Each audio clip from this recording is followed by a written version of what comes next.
We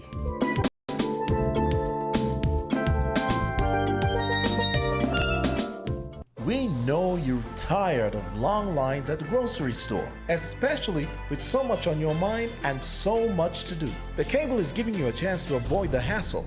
You can be one of 10 moms to win $100 worth of Mother's Day groceries delivered right to your doorstep. Just zero your balance between now and Friday, May 8th and get a chance to fill up your basket on ramstogo.com or shopexpresskb.com up to a total of $100. Sweet! So moms, stay at home, shop in ultra convenience and comfort, and let the Cable take care of the rest. And remember, you can pay your bill online anytime at any commercial bank or at www.thecable.net/pay. Happy Mother's Day! Terms and conditions apply.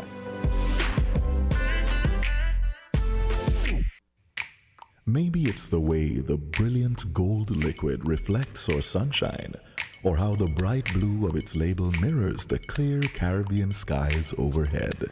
Maybe it's the fresh, crisp taste of this beastly cold beer on a scorching hot day. Maybe it's even the way it brings us all together. But one thing is for sure, Carib is very much a part of who we are wherever we're from in the Caribbean. Carib, it's the way we play. Drink responsibly. People make the world go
Welcome once again to our program, Inside the News, and we say, of course, good morning to our colleagues and other media houses who are also taking the feed of today's program. And we welcome the Prime Minister of St. Kitts and Nevis, Dr. Timothy Harris, as well as the Chief Immigration Officer, head of the Compliance Task Force, Ms. Mercelyn Hughes, to today's program.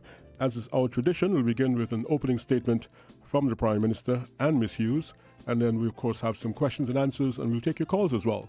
And we'll give you those numbers in just a few.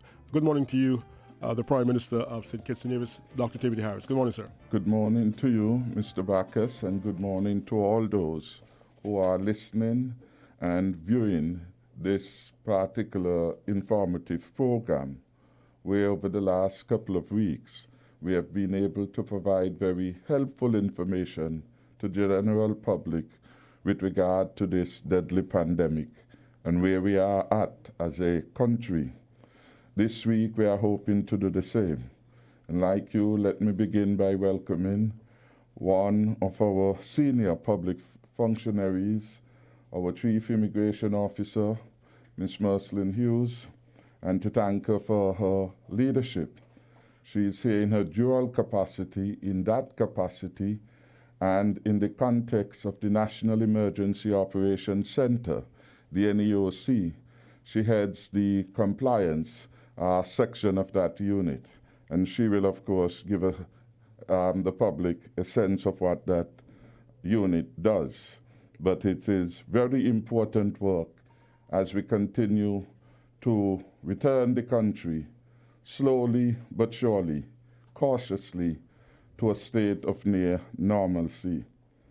Clearly, a reasonable deduction from my address on Thursday night regarding the new SRNO number 16 of 2020, Emergency Powers COVID-19 regulations, which take effect from this morning, is that we are beginning as a country to turn the tide a bit in the war against the pandemic.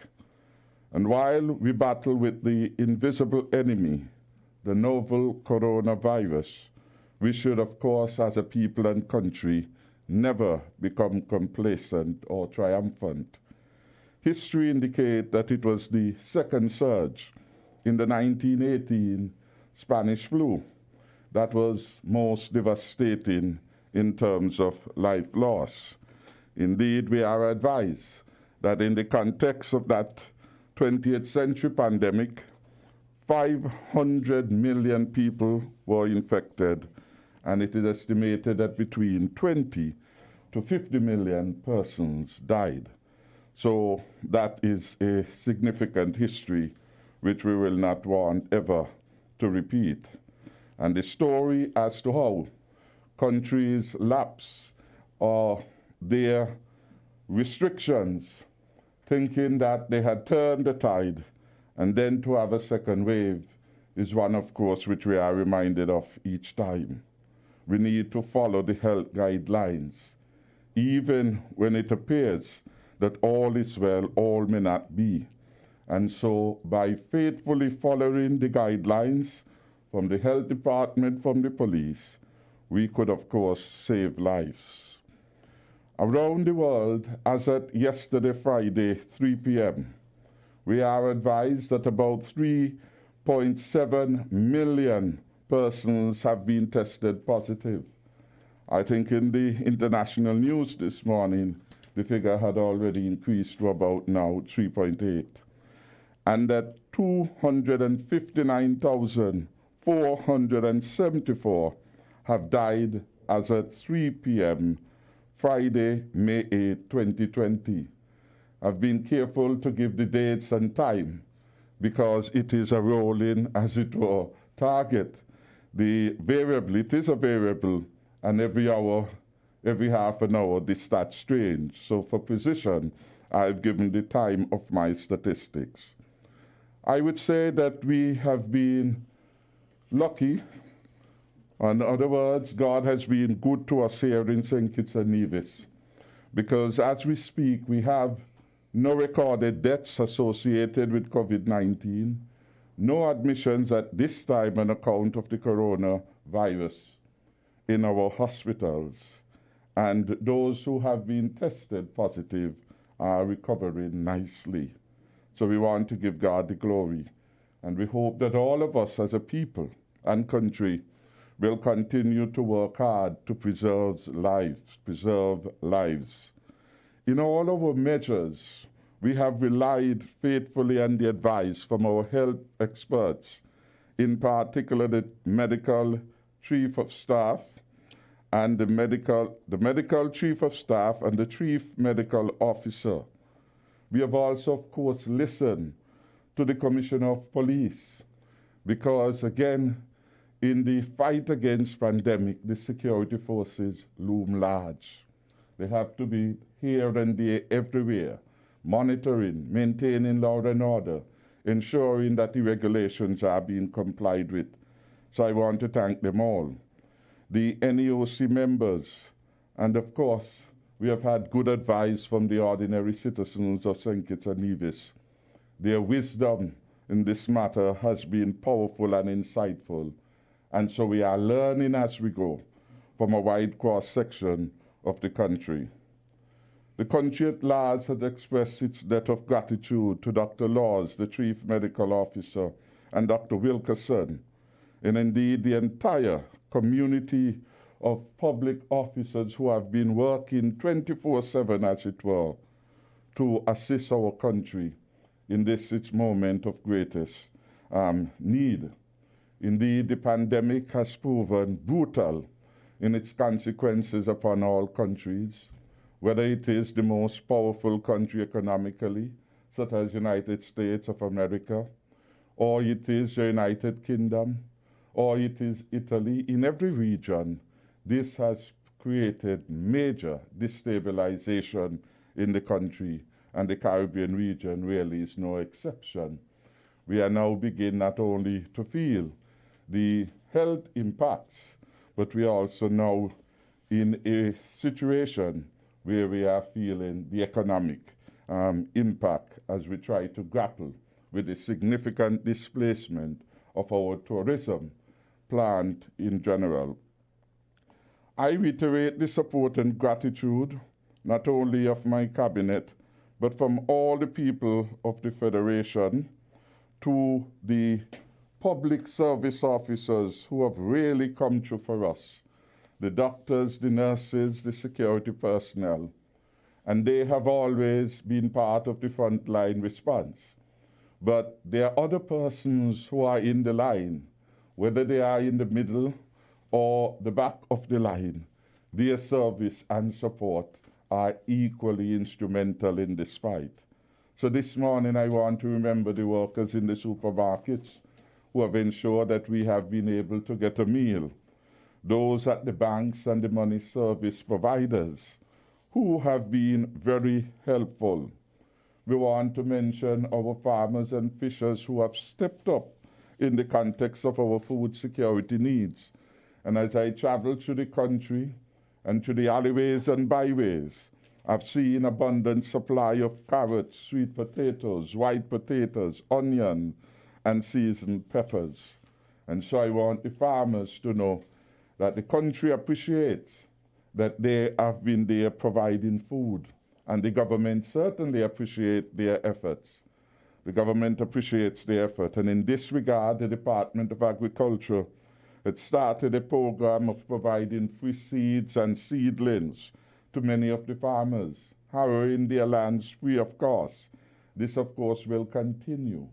We have also set aside another 135 acres of land from those land that we redeemed from the land for debt swap for these to be put into food production. So I want to commend all of these people. I want to mention, and someone asked me to do this, the landlords in the country who have shown good conscience. Some of them have lowered their rent, and I want to commend that action.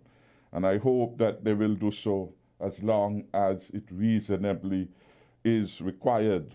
One landlord called me and said that he had reduced his by 50%. I think that that is quite generous. I will refrain from calling his name, but I want to thank him and thank all others. Some of our suppliers of goods have been real reasonable with their prices and have tried to contain them, and I want to commend them.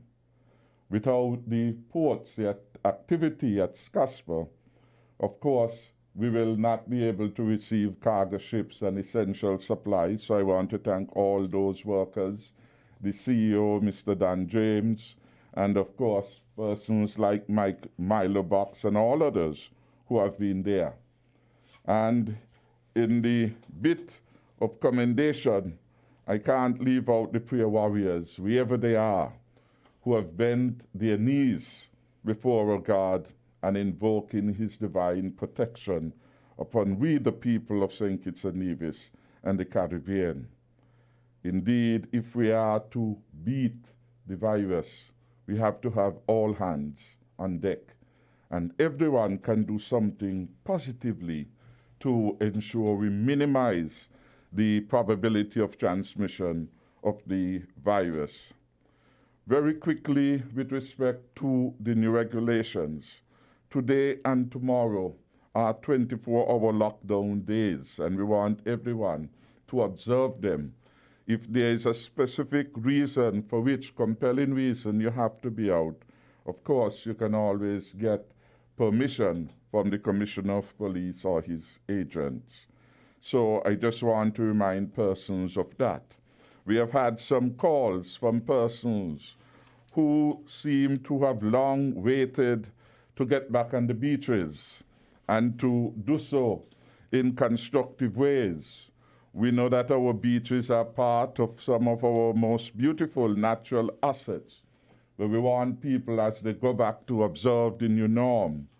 Physical distance of at least 6 feet must still be maintained between individuals, unless, of course, you are part of the same household, and in the regulation, a number is established of how many persons from the same household could be together.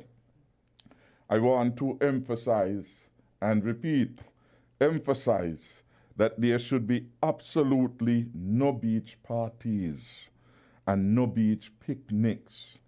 We want people to understand that we have relaxed it largely for persons to add to their health and wellness through exercising, through swimming, and utilizing our beaches for physical activities. We say no beaches and no picnics. Not that these things are unimportant, but because activities like these increase the risk of transmission of the virus, which we have been working too hard and so very hard to contain. And I want to remind each of us, it only takes one person infected to transmit. I am delighted that Mrs. Hughes is here as head of our immigration services, because indeed, one of the reasons given for our success has been the efficiency of our front line at the point of entry, border entry. And very early, we began the process of vigilance at our port of entry. We were among the first batch of countries in the region to begin restricting entry of travelers from high-risk countries. We were among the first to begin the process of holding persons in quarantine, isolation, and then we were also among the first to close our borders. I recall when we said we were going to close our borders, some countries were so brave as to say they will not close their borders because the economic consequences of that would be too great. From the very beginning for us, saving lives was the priority, and we could not put a price on lives. For us, it has never been a zero-sum game.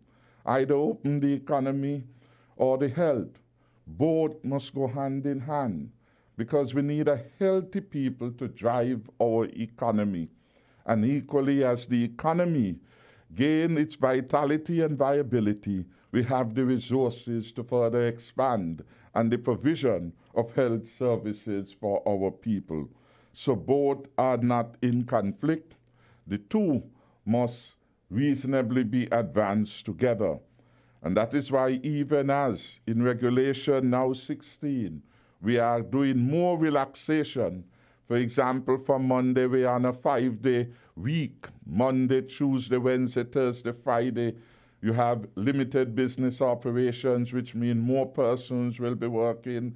They will be going back to as near normal as it was, because standardly we would be working a 5-day, Monday to Friday, in many of the entities, in our banks, in our civil service, etc. And the exceptions to that would be in the minority. Because we had taken those precautionary measures, we are where we are at today, being among the few countries that have not recorded any deaths. And we have been able to use the time wisely to do an effective public education program of our people, and of course strengthening our health facilities. So today, our health sector is stronger and better than it was. We have more professional hands than we actually have in demand at this particular moment in time. For example, our COVID ward, we brought in 34 professionals from abroad. That ward is closed, so those resources can be deployed elsewhere. Our A&E services, we are not having any significant surge in demand for services there. So we are now at a better place. And one of the challenge of the pandemic for all countries has been not to overwhelm the health system. When the health system is overwhelmed, more persons would, as a consequence, die. That is what is happening in the United Kingdom and in the America. I want to say that at this particular moment in time, the medical advice and all the professional advice we have is that our borders should remain closed for the foreseeable future. When we see the deaths that are taking place and the count keeps increasing in New York, in New Jersey, in Florida, and elsewhere in the United States of America, and in the United Kingdom, I could appreciate why people would quickly understand the need for our borders to be closed and that we should not rush to open them.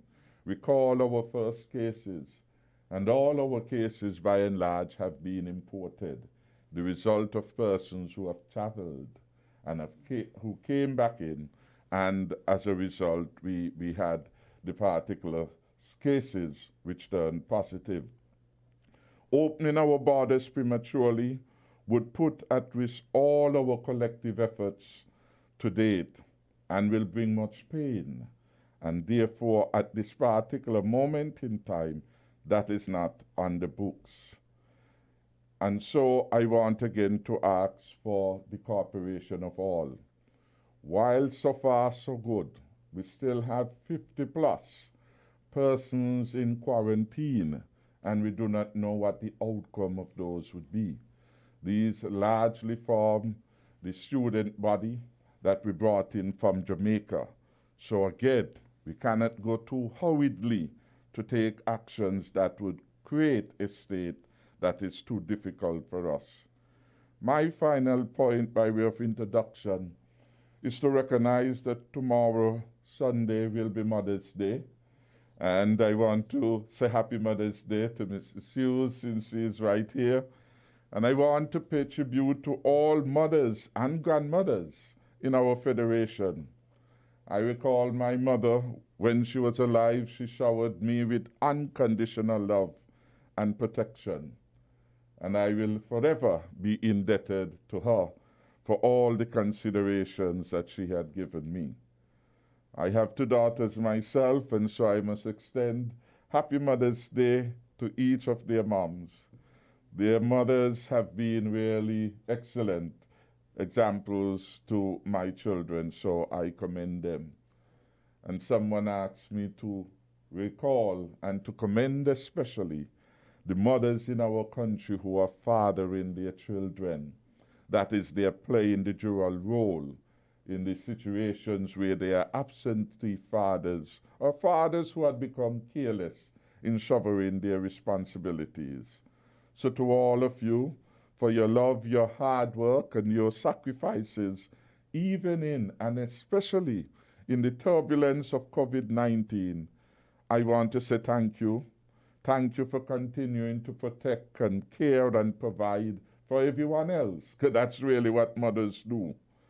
And for everything else that you have been doing in your various capacities, because they are not just mothers, they are mothers doing multiple chores, multiple tasks. I say thank you. One of the greatest gifts we have really, and sometimes we take it for granted, is the gift of health. Our mothers and grandmothers are no different.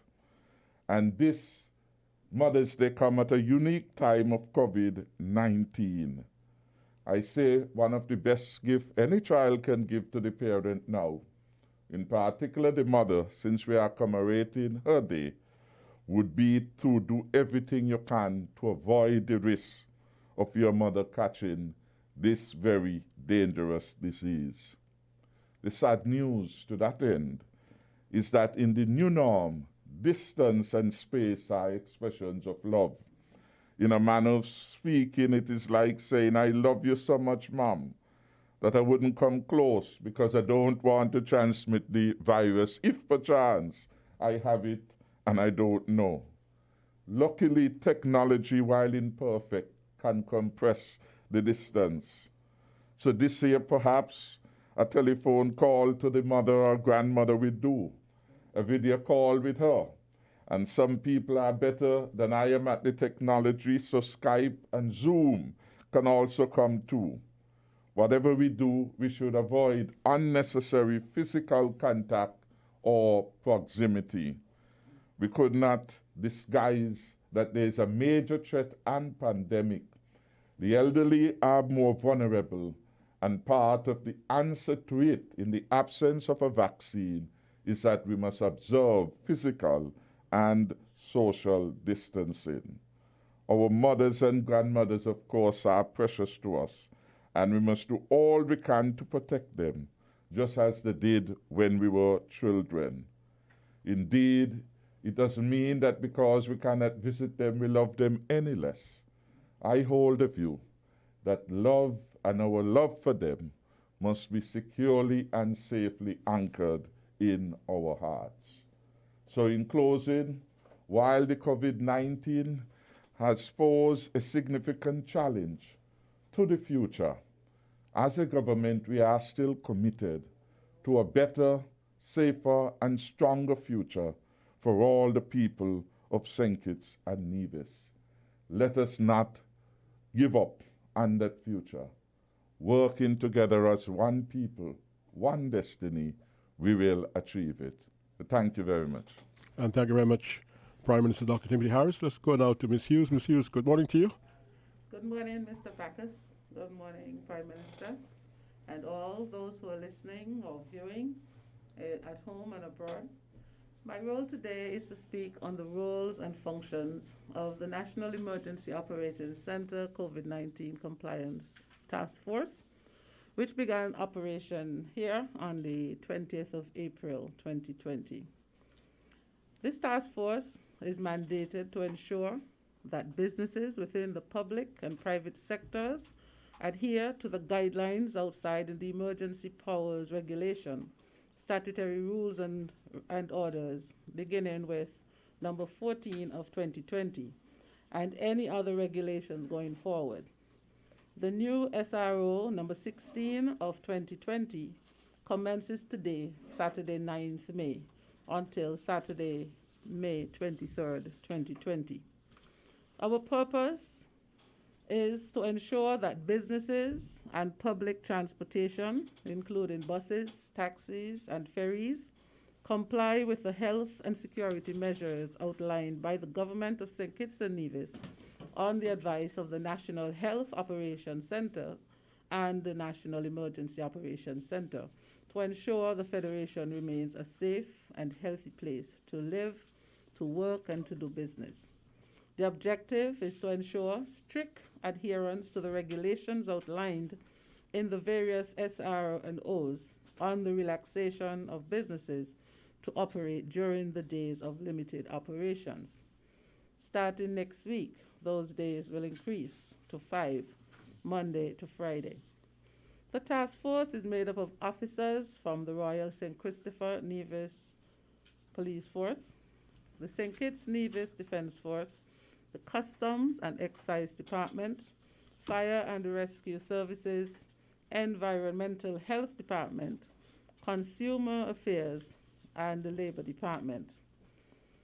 At this time, as I did yesterday, I wish to thank the men and the women who work tirelessly. Some suffer hostility by a few, especially some of those bus drivers who do not want to adhere to the regulations, but they are mostly encouraged by the majority of civic-minded individuals. The task force has a number of areas of focus, and I will read them as I will outline them, and then I will read them so that the society will recognize that it is not what we say, it is what the regulation says that must be enforced. And we speak to Regulation 7, and that speaks to social and physical distancing. Regulation 14, which addresses the suspension of all retail liquor licenses. Regulation 15, wearing of masks in public places once you're outdoors. Regulation 16, subsections 1, 3, and 8.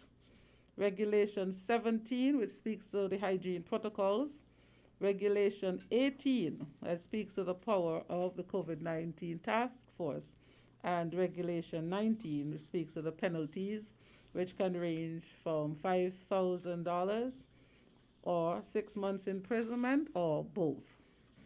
And so I would read the regulations so that persons would understand that this is not what the task force says, but this is what the regulation says. And Section 7, that speaks to social distancing and physical distancing protocols.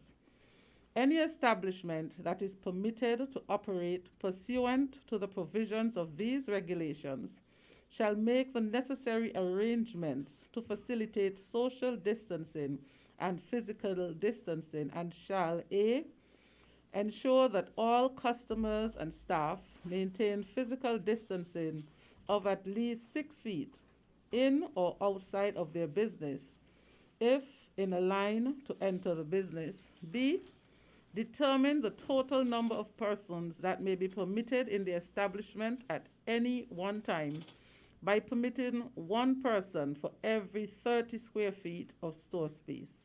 C, place distant markers at least 6 feet apart, indicating where each customer must stand on a line at a checkout point or other line. And D, place distance markers at least 6 feet apart on the outside of the establishment, indicating where customers must stand while waiting to enter the establishment. We go to Section 12. Section 14, let's go to Section 14, that speaks to the suspension of all retail liquor licenses. And it says, notwithstanding the provisions of the Liquor License Act, Chapter 1821, all retail liquor licenses are suspended once a period of emergency is declared in relation to COVID-19. Section 15 speaks to the wearing of masks outdoors, and it says, notwithstanding the provisions of the Small Charges Act, Chapter 4, Section 36, a person shall wear a face mask covering their nose and mouth when in a public place once a period of emergency is declared in relation to COVID-19. We spoke to Section 16, exemption for days of limited operation. And it has, I'm going to read 3 sections. Section 1, subsection 1 says, the provision of these regulations shall apply during a day of limited operation and shall be subject to the provision of Regulation 7 for social distancing and physical distancing. Subsection 3 says, subject to subsection 1, to subregulation 1, where it is not possible for a business to function in accordance with the provisions of Regulation 7 relating to social distancing and physical distancing, that business shall cease to operate for the duration of these regulations. We go over to Section 8, and now I'll jump down to Section 17. Section 17 says hygiene protocols. The hygiene protocols that must be followed by businesses and enterprises are set out on the Schedule 2. And so I'll go to Schedule 2 and read that for you. Schedule 2 speaks to hand washing and sanitization protocol for good hygiene. And it says, the following are the recommended guidelines for hand washing and hand sanitizing to prevent the spread of the COVID-19 coronavirus. 1. Wash your hands often with soap and water for at least 20 seconds, especially after you have been in a public place or after blowing your nose, coughing, or sneezing. Be sure to scrub the back of your hands in between the fingers and under the nails. Wash your hands before putting on and after removing your mask. If soap and water are not readily available, use a hand sanitizer that contains at least 60% alcohol. Cover all surfaces of your hands, including the back of the hands and in between the fingers, and rub together until they feel dry. Avoid touching your eyes, nose, and mouth and unwashed hands. And 4, avoid a motor omnibus, hiring car or taxi or any passenger ferry. Must sanitize all door knobs and handrests after each trip. Okay, so that is what number 17 speaks to when it speaks to hygiene protocol. Number 18, the powers of the COVID-19 task force. The COVID-19 task force may A, inspect or visit any business or enterprise to ensure compliance with the provisions of these regulations. B, be consulted to assist businesses and enterprises to comply with the provisions of these regulations. And we go to section 19 that speaks to the penalty. A person who contravenes or fails to comply with these regulations shall be liable on summary conviction to a fine not exceeding $5,000 or a term of imprisonment not exceeding 6 months, or to both, and to forfeiture of any goods or money in respect of which the offense has been committed. And so I read that specifically so that persons would understand that the compliance task force is not just going out on their own and making these checks. These are regulations that must be adhered to, and this is where we get our powers to go and perform our duties. I would like, as I close my presentation, to indicate that to date, the task force has visited and assessed 852 businesses, and they include hairdressing salons, barber shops, bakeries, clothing stores, doctors' offices, supermarkets, mini-marts, government departments, pharmacies, furniture trader, hardware stores, food vendors, taxi operators, bus operators, the rum shops, broker agents, restaurants, village shops, lawyers' offices, car dealerships, banks, insurance offices, and other. And as stated, other is mechanic shops, construction sites. Some persons have their salons in their homes, the vendors, some vendors on the street, and some of the welding personnel. I would like to say thank you to some of the persons who have assisted with the compilation of this task force and have given us ideas and assistance.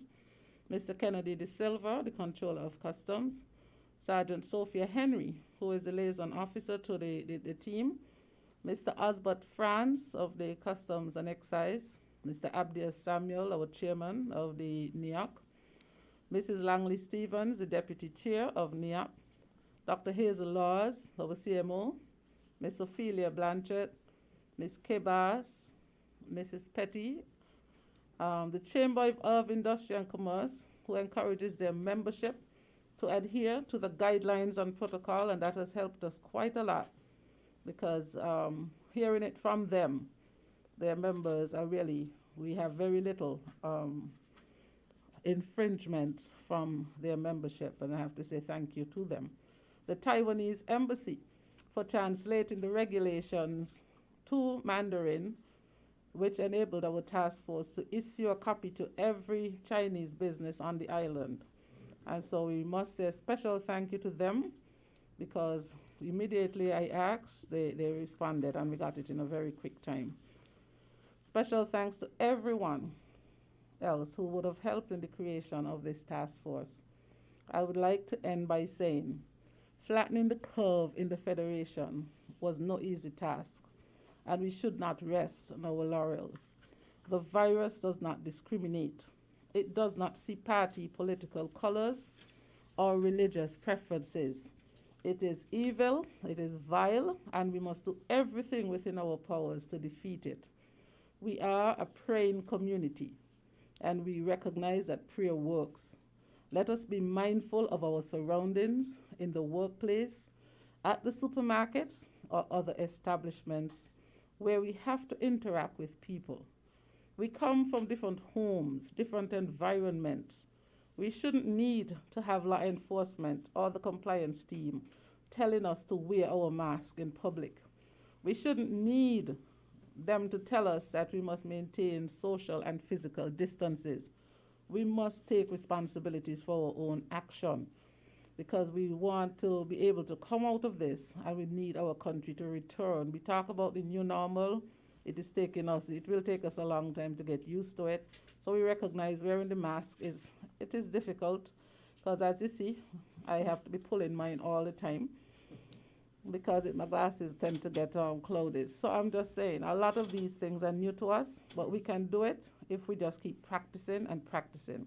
Like the Prime Minister, I too would like to wish all the mothers a very happy Mother's Day tomorrow. And I don't have my mother around anymore. And so we know what the love of a mother is.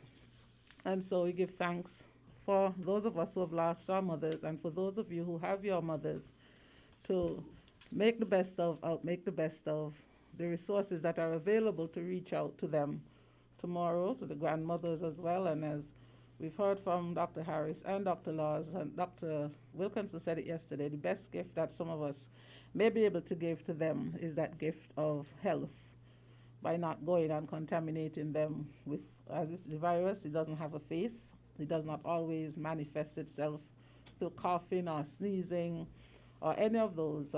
So we don't know, and that is why we just have to maintain our distances. It will get better, and we just have to give it time. I want to say thank you, and we'll be back for questions. And thank you very much, Ms. Hughes. What we'll do now, we'll hear from our partners. When we come back, we'll open the phone lines and give the listeners a chance to interact with the Prime Minister and the Chief Immigration Officer, head of the Compliance Task Force. If you have a question, that's a good time to call. Our numbers are 466-0989, 662-0989, and of course 762-0989. Our overseas numbers are 718-285-6984, 305-921-4619, 0333-344-0065, and those numbers are on our website, www.winnfm.com. So we're going to hear from our partners now. We come back. We hope to hear from you. That's why the Prime Minister is here. That's why the Chief Immigration Officer is here, to hear your questions and, of course, to listen to your comments. Just ask that you perhaps make them short and sweet so we can get as many in as we can. We know you're tired of long lines at the grocery store, especially with so much on your mind and so much to do. The Cable is giving you a chance to avoid the hassle. You can be one of 10 moms to win $100 worth of Mother's Day groceries delivered right to your doorstep. Just zero your balance between now and Friday, May 8th, and get a chance to fill up your basket on ramstogo.com or shopexpresskb.com up to a total of $100. Sweet! So moms, stay at home, shop in ultra convenience and comfort, and let the Cable take care of the rest. And remember, you can pay your bill online anytime at any commercial bank or at www.thecable.net/pay. Happy Mother's Day! Terms and conditions apply.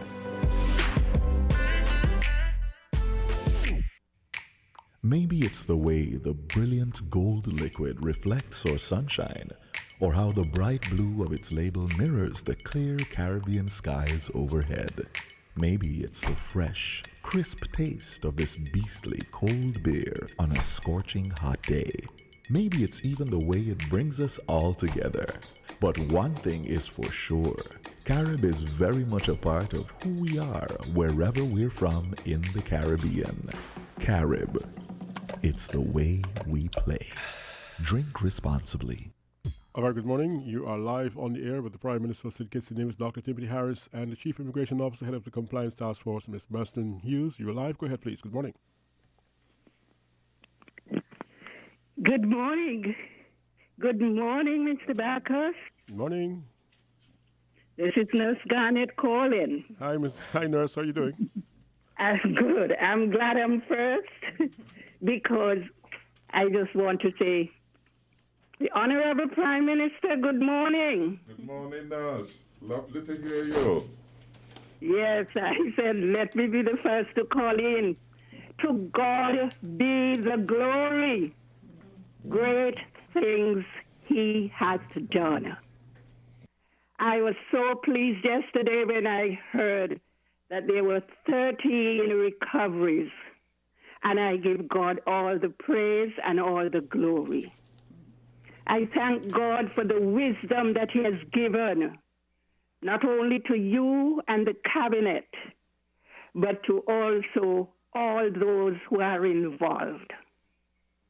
For the past half of my life has been spent in health service, and I know what it means to have health.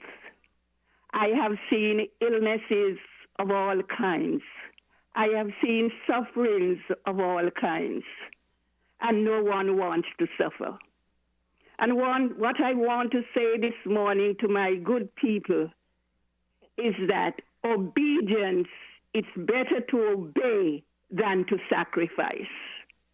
And so, Lord, I ask that they would just be obedient to all the regulations and all that you all have done, because you have done so much to make sure that our people were kept safe.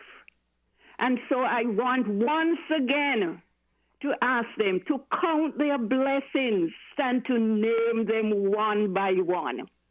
Because as I listen to Ambassador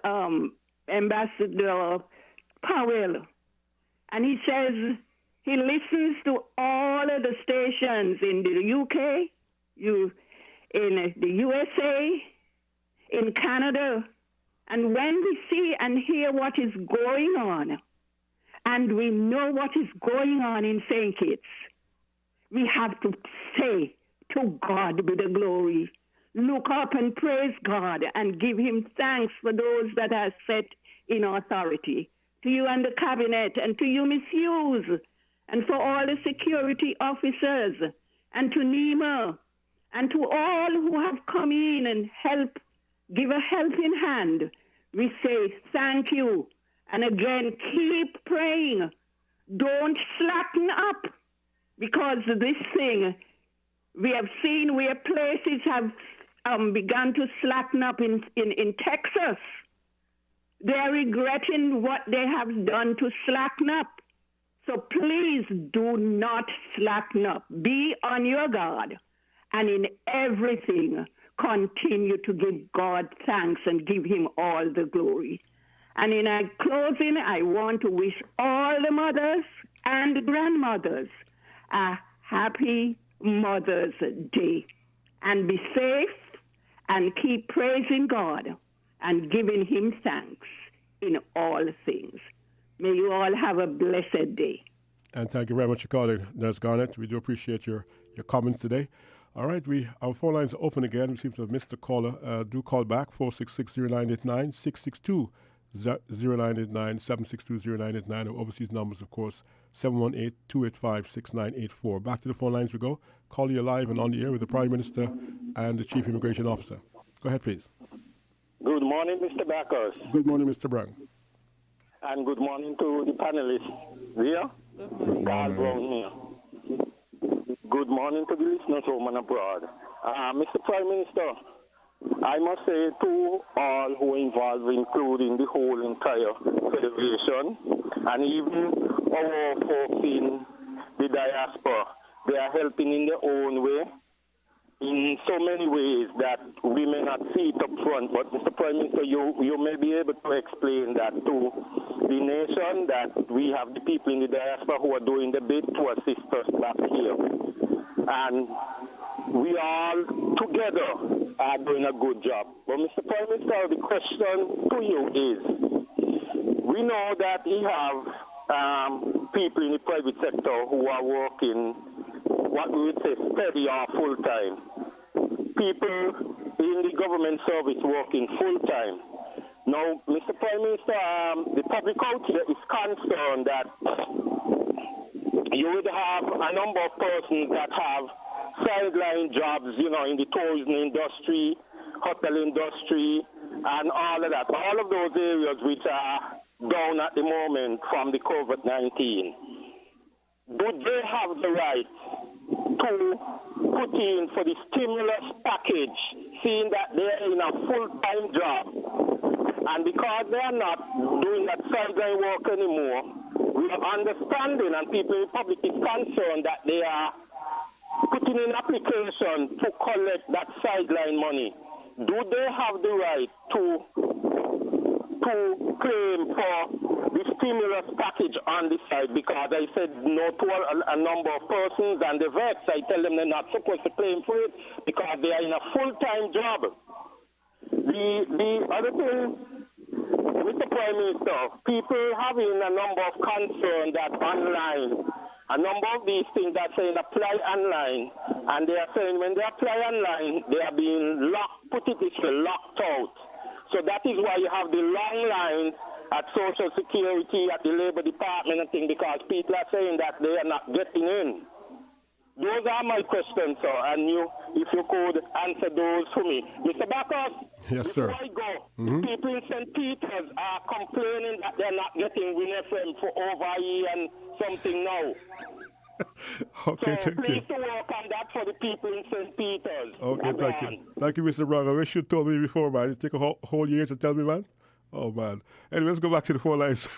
Caller, you're live and on the air. Good morning.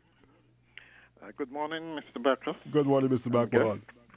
Yes, I would like to ask the Prime Minister to explain why, since we had all of these surpluses that he frequently talks about, why did he turn to the resources of Social Security as a first resort?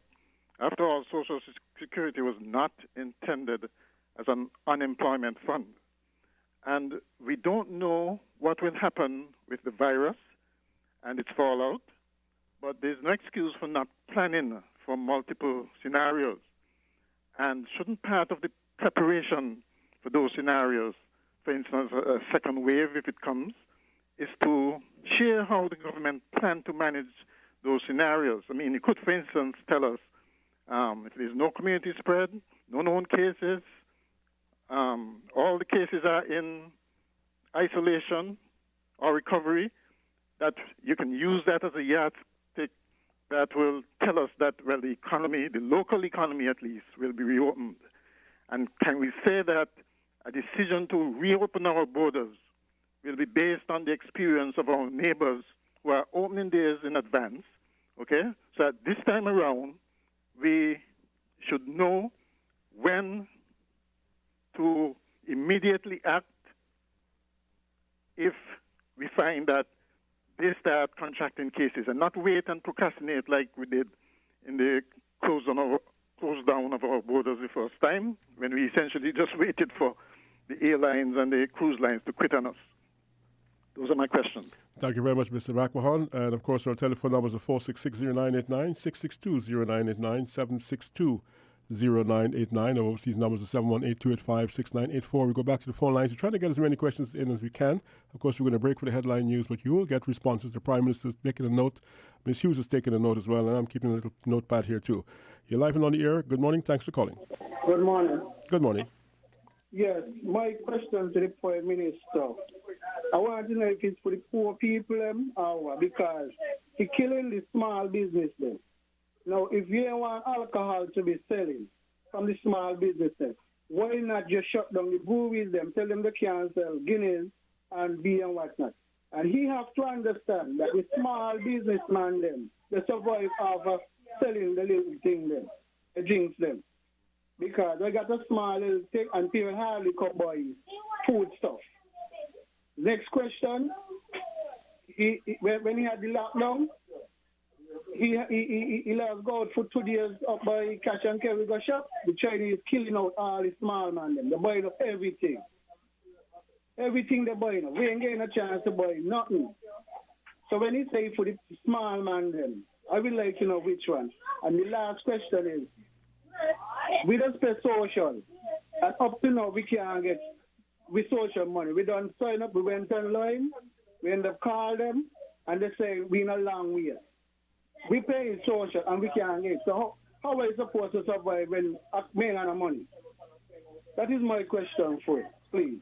All right, sir. Thank you very much for your call today. I'm sure you're going to get an answer from the Prime Minister. I think we're going to stop there for a while and just get some responses. Let's take one more call. I just want to keep this caller here.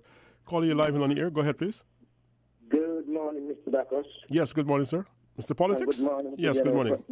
Yes. The Prime Minister and Ms. Hughes. Morning. Now, Prime Minister, my little question to you. Now, you got a few days from this dissolving Parliament. I know that you are renting yours under the emergency bill.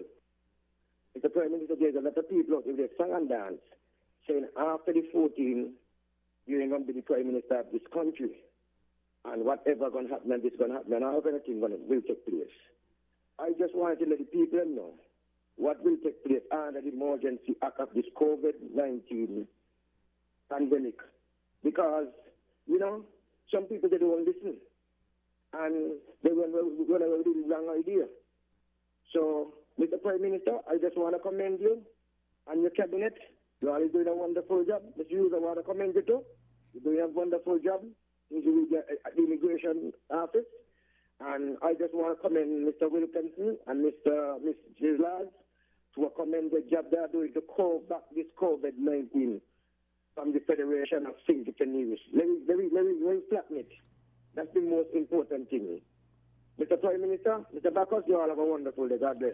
Yes, sir. Thank you very much for your contribution. I did say that will be the call, but we're heading up to the headline news now. So I think perhaps to be fair to the Prime Minister, we'll take a few more calls and break and give him a chance to really speak fully without me having to interrupt him. So let's go back to the phone lines again. Call you on the air. Good morning. Mr. Bacchus, good morning. Good morning, sir.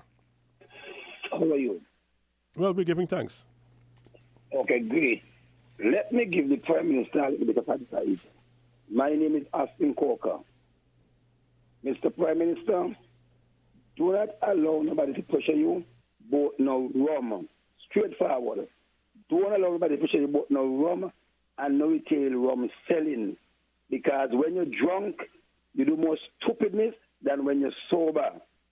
And if we have the curve already almost flattened, it ain't make no sense for it to rise again. So the caller who want his rum, let him buy his rum, buy best buy rams and stay in his yard and drink and get drunk. Do not give nobody, Mr. Prime Minister, no small retail seller, no permission to sell no rum. Who want vex? You are responsible for the country, and at any cost, you will have to hold responsible if anything else goes wrong. No rum whatsoever. Bear in mind, myself was a part of the medical team at JNF. I'm a trained EMT. No rum, Mr. Prime Minister. Have a nice day. All right, sir. Thanks for calling. Another caller will come live now. Caller, you live on the air. Hello?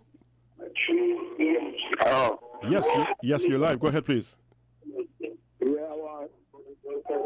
Hello. Hi, we're listening to you. Mr. Bacchus. Yes, we're listening to you, sir. Go ahead. Good morning. Good morning to you. Welcome.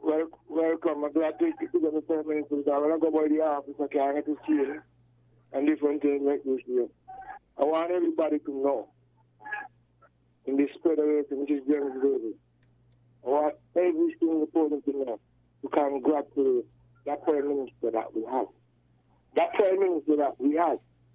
If we are the opposite side, we all know to all ours might have done better.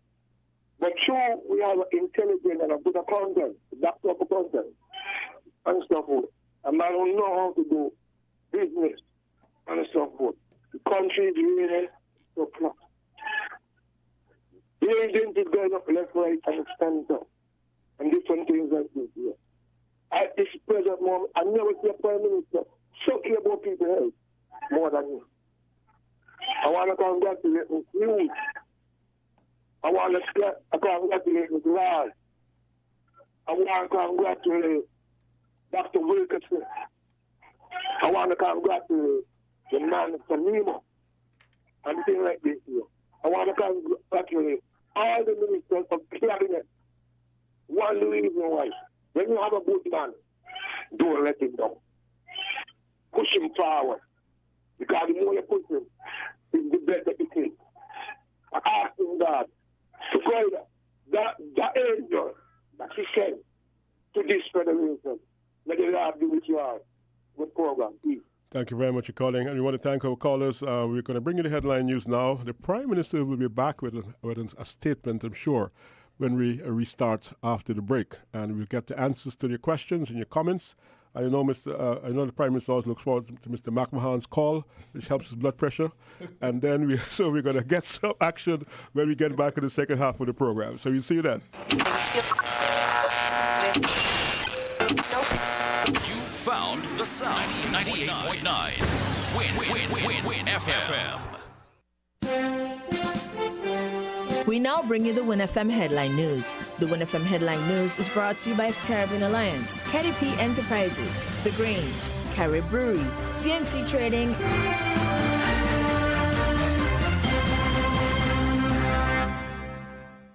Shipping your cargo shouldn't be a hassle. It can be as easy as a single call to Amerijet International, your worldwide cargo transportation solution. We provide all the services you need to ship your goods anywhere in the world. Whether your shipment is fresh, frozen, large or small, alive or hazardous, you can count on Amerijet to deliver it safe and sound.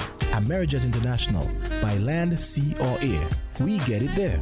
For more information, visit us online at www.amerijet.com or call us at KDP Enterprises, telephone number 466-9595.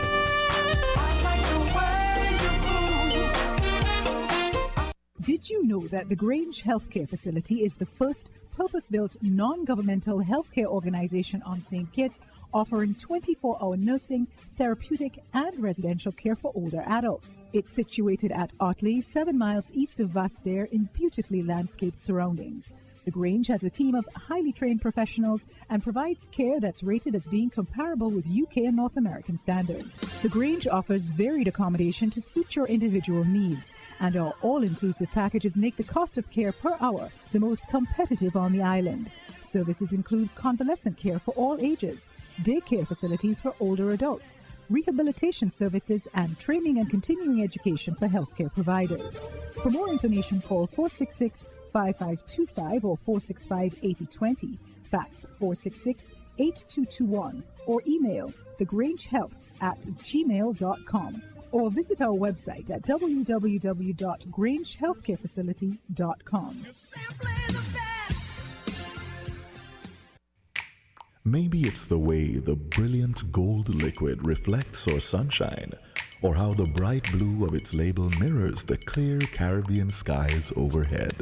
Maybe it's the fresh, crisp taste of this beastly cold beer on a scorching hot day. Maybe it's even the way it brings us all together. But one thing is for sure, Carib is very much a part of who we are wherever we're from in the Caribbean. Carib. It's the way we play. Drink responsibly. Without limits, happy and free. The skin you're in with no apology. The one to seize the day. Grab an LLB. Live, love, be. With LLB. Live, love, be.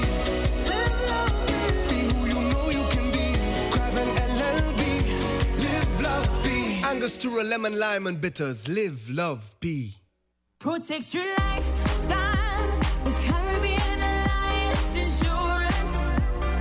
Dealing well with a low reputation and service for second to none. Securing you is our mission. People that you can trust, your business, property, we got you covered. Motor or personal, whatever it is, we got you covered. 130 years in this business, we got you covered. For all your insurance needs, or call us at 465-2631 or 469-5303. Dealey Walwyn, people you can trust.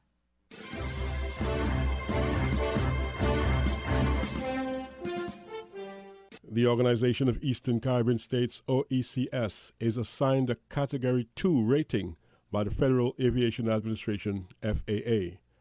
That means, according to the FAA, OECS carriers can continue existing service to the U.S., but will not be allowed to establish new services. The FAA says the Category 2 rating is assigned because the OECS does not comply with International Civil Aviation Organization safety standards under the FAA's International Aviation Assessment Program. A Category 2 rating means that laws or regulations lack the necessary requirements to oversee air carriers in accordance with minimum international standards, or the civil aviation authorities are deficient in one or more areas, including technical expertise, trained personnel, record keeping, inspection procedures, or resolution of safety concerns, the release dated the 8th of May said.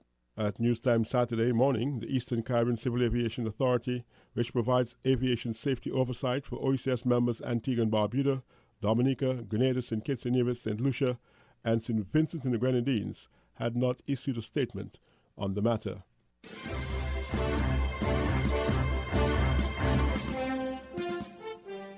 A look at the local COVID-19 statistics revealed that 13 of the 15 people diagnosed with COVID-19 have recovered. Now, in terms of gender, 53% of the cases are male, 47% female, and this is in keeping with the global or international trend. Chief Medical Officer Dr. Hazel Laws in a situation report Friday revealed that the majority of cases were between people aged 20 to 40. The cases, the age ranged from 9 months, as young as 9 months, to 66 years, and the mean age was 32 years, and 60% of the cases fell within the age band 20 to 40 years. She also spoke about transmission of COVID-19 locally. Now, there is a statistic deemed or termed the reproductive number. This describes the level of contagiousness or transmissibility of the virus. It gives you an idea with respect to the number of new cases that an existing case generates. And so because of the public health measures that we employed here in the Federation, we have been successful in reducing the reproductive number to less than 1. Based on our data, it's about 0.3 to 0.6. And it's because of this achievement we have been able to contain this first wave of infections. The Federation's success in combating COVID-19 has allowed officials to relax curfew restrictions from Monday to Friday. Of the 15 cases, of the 15 confirmed cases, only 3 cases transmitted or passed on the virus to 1 or 2 close contacts. The other 12 cases did not transmit or pass on the virus to anyone. Again, this is an achievement because of the stringent public health interventions that we employed. Of the total 212 contacts traced, only 5 cases were positive.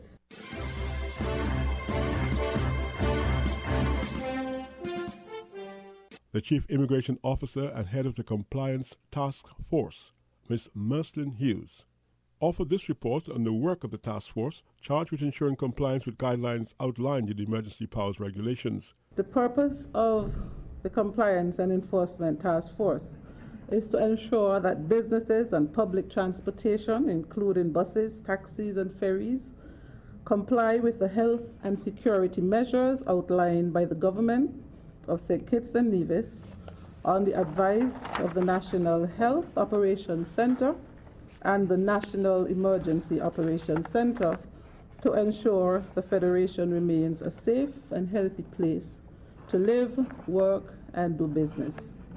The objective of the task force is to ensure strict adherence to the regulations outlined in the various SROs on the relaxation of businesses to operate during the days of limited operations, and from last night we were told that those days will now increase to 5 days, Monday to Friday, in the next week. The task force is made up of officers from the Royal St. Christopher and Nevis Police Force, the St. Kitts Nevis Defense Force, Customs and Excise, Fire and Rescue Services, Environmental Health Department, Consumer Affairs, and the Labor Department. At this time, I wish to thank the men and women who work tirelessly, who suffers hostility by a few, especially some of those bus drivers, but are encouraged by the majority of civic-minded individuals. She paid specific attention to the focus of that work. The task force has a number of areas of focus, and those include Regulation 7, which does not change, has been the same since the regulations came into effect, which speaks to social and physical distancing. Regulation 14, that speaks to suspension of all retail liquor licenses. Regulation 15 speaks to the wearing of masks in public place. Regulation 8 speaks to the passenger buses and ferries and the number of passengers that each can carry. Regulation 17 speaks to the hygiene protocols. And Regulation 18 gives the power of the COVID-19 task force. Regulation 19 speaks to the penalties for breaking any of these. And the penalty could be up $5,000 or 6 months imprisonment or both.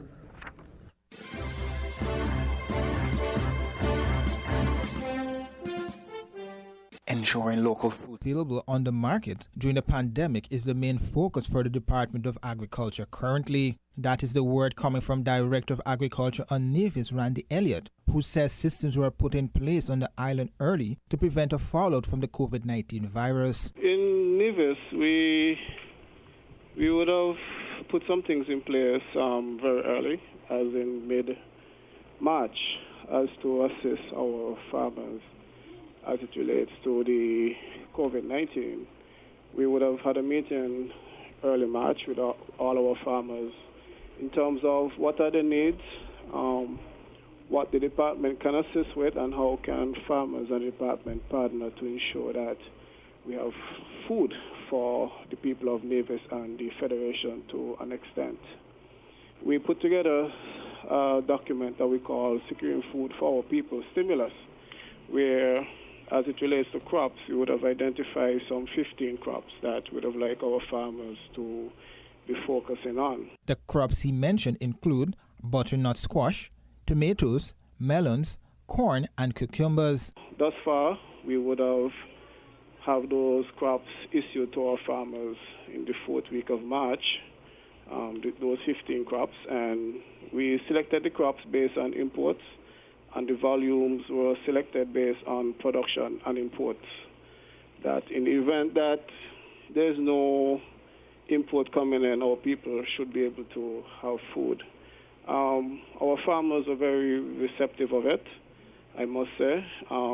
We would have been monitoring these crops over the past 5-6 weeks thus far. They are performing very well. The Federation has been depending heavily on imported foods during the pandemic, with the Customs and Excise Department and port officials working around the clock to ensure that containers of food were able to enter the islands during the curfew days. Shelves in the supermarkets were able to be replenished for the shopping days. However, officials were expressing concerns over those dependencies. Mr. Elliott disclosed that they are currently undertaking the second phase of their two-pronged plan for food on Nevis.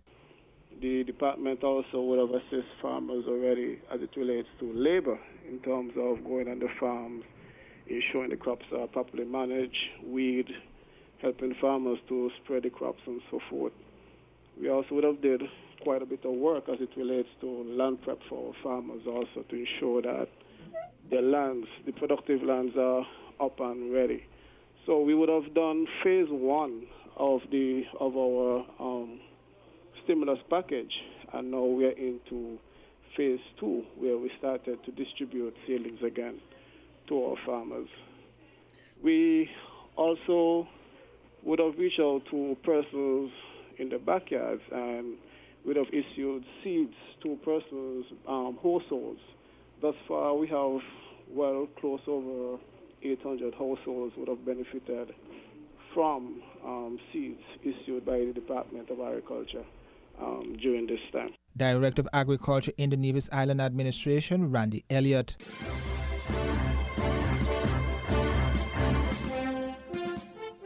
I'm Gordon Mosley. The third day of recount has wrapped up at the Ortachunk Convention Center, and the Ghana Elections Commission is likely to meet in the coming days to look at the timeline for the process. GCOM has initially set a timeline of 25 days for the recount and its completion. Some political parties have indicated that it could take longer. The Commission's Public Relations Officer, Yolanda Ward, revealed today that the issue will be examined by the full Commission. I would safely say sometime very early in the new week.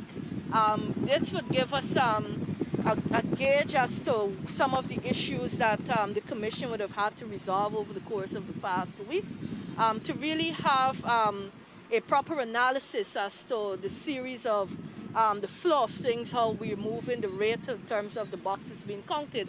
And of course, I know one of the very critical questions is the ability of the Commission to meet that 25 days deadline as detailed in the order. And the political parties have been paying attention to the recount, and they have been reporting that the process has been moving along smoothly so far. I think we're all getting better, everyone, the GCOM staff as well as the observers and the agents. So we started on time every single day. We work out more and more of the kinks in the system. So yesterday was a smoother day for us, I think for everyone. The process remains slow and tedious and painstaking, which we all know. But I'm pleased to say even everyone is saying that was not really a deliberate act by anyone to slow down the process, just how it was the case. So everything has started good. All my agents are there. Internally, what's going on in the convention center right now is that we are very happy with the progress that is being made, though it is not as expeditious as we had anticipated. It is nonetheless progress, and it is very, very measured and very deliberate progress. Everything seems to be happening as it should, but once again, it is just very slow. And late this afternoon, Commissioner Vincent Alexander said it is important for persons to remember that the recount process has an objective. What is important for us is that this exercise has an objective. The objective can be found in the order, so you can access that objective. And the objective says that we are in pursuit of a final credible count. A final credible count. There are those who are maintaining that all we have to do is a numerical count.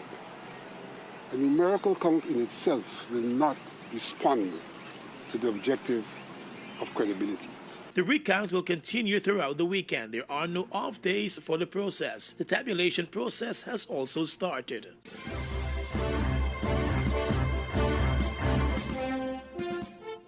Gina Filippi, HTS News Force. Saint Solutions are finally getting the opportunity to quench their thirst for alcohol. After over a month of the suspension of liquor licenses, alcoholic drinks are back on the shelves from Friday, May 8th, but certain conditions apply. The Uptown Liquor and Grocery Store in Vieux-Fort saw a line wrapped around the block as customers rushed to stock up on alcohol. One customer is worried that COVID-19 cases may spike amid the restoration of liquor licenses. From the time of the quarantine, no alcohol selling and things, so you have less accidents, you have less crime and them things. Now, when you free up the rum, it can be for one young thing. And people start drinking and want other friends and family to come by the home. And look, you have more cases of the coronavirus. And you want more people to come to drink. When everybody starts drinking, they start to move around. First, you get the spread of the virus faster. Second, you get accidents, you get crime.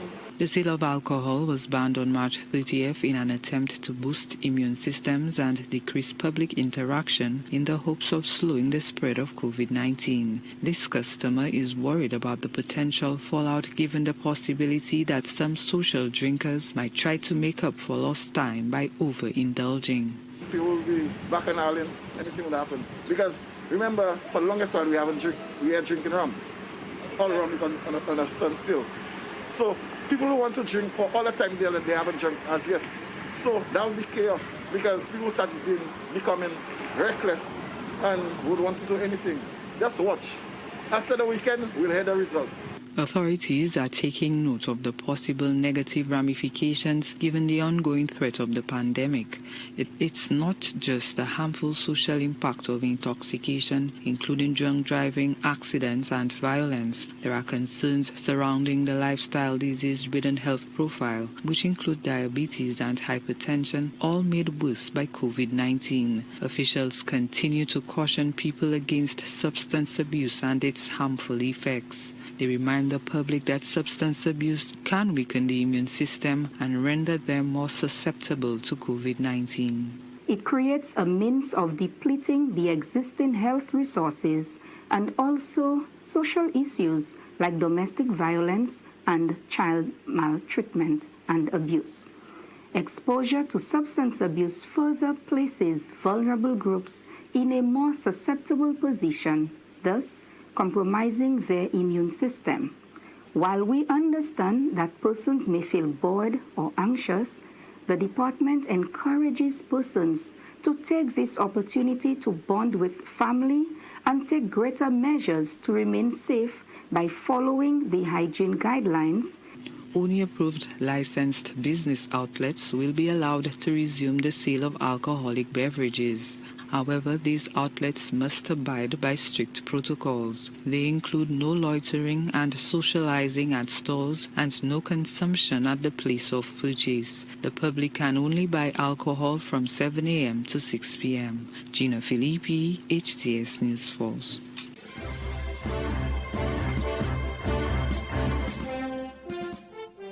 This is Al Jazeera. The delicate balance between keeping people healthy and protecting the economy is going head-to-head in Pakistan.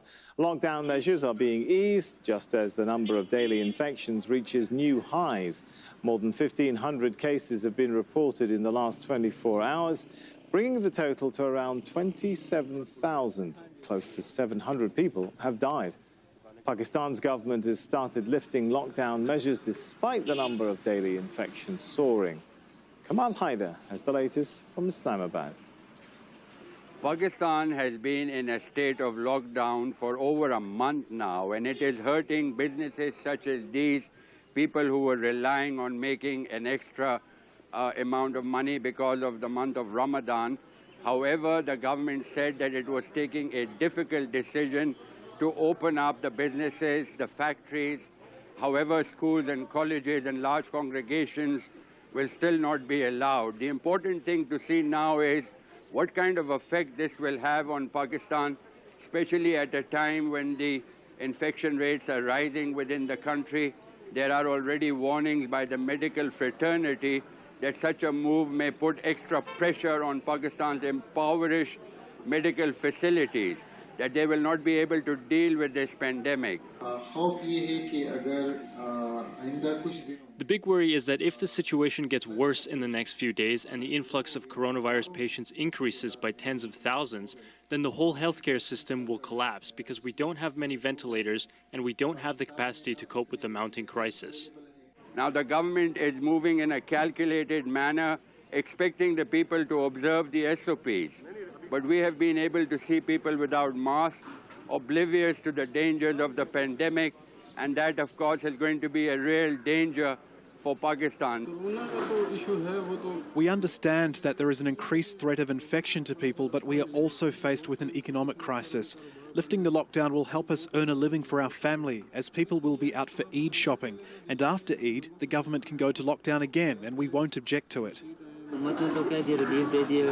Though the government has lifted the lockdown, this will endanger more lives, as no one here is following the standard operating procedures. People here are also not taking it seriously. The move by the government to ease restrictions is to take pressure off small traders who've been demanding reopening their businesses. But it is also a move which has its own dangers and could lead to an alarming rise in the number of COVID-19 cases. Russia's President Vladimir Putin led a scaled-down celebration to mark 75 years since the end of World War II. The traditional parade was postponed because of the pandemic. Russia has the 5th highest number of cases in the world. The numbers are rising dramatically. It registered more than 10,000 new COVID-19 cases a day for a 7th day in a row. Katia Lopez-Orellana reports. Instead of a military parade on Moscow's Red Square, Russians marked Victory Day in solitude. COVID-19 has changed everything. The streets routinely used to display Russia's military power are empty. No tanks, no music, no marches. President Vladimir Putin placed flowers at the Eternal Flame near the Kremlin walls. And for the first time in recent years, Western delegates who were due to attend the event canceled. Addressing the nation, he called for unity. We know and we firmly believe that we are invincible when we stand together. A military air show replaced the ground parade, with jets flying over 47 cities across Russia. During the Second World War, the then Soviet Union lost about 25 million people, more than any other country. With social distancing, traditions have turned to technology. Instead of families carrying a photograph of a relative lost in the war like previous years, portraits were uploaded online for a digital commemoration. I don't mind that the celebrations were cancelled. People will celebrate at home and can watch the parade from previous years. But the president was counting on the parade to mark the 75th anniversary, with his approval ratings hitting a record low. There's frustration over the handling of the pandemic as Russia becomes the new hotspot for the virus.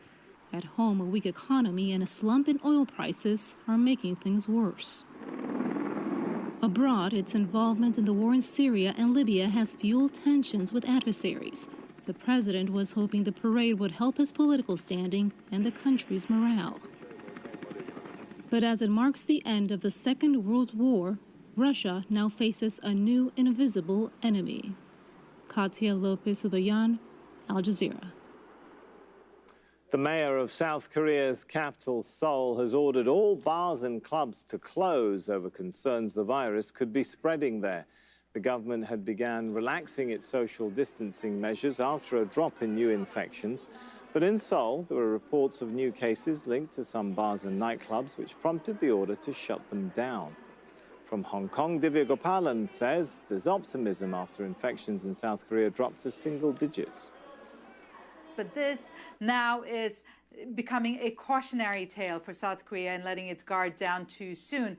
This latest cluster of infections stemmed to one man, a 29-year-old man who on Thursday was identified as having coronavirus. It was then revealed that he had visited 5 bars and nightclubs overnight on May 1st, which was the first few days when South Korea was easing its social distancing measures. It happened to be a long weekend too, so people from all over the country happened to be in the area to celebrate South Korea's overcoming their outbreak.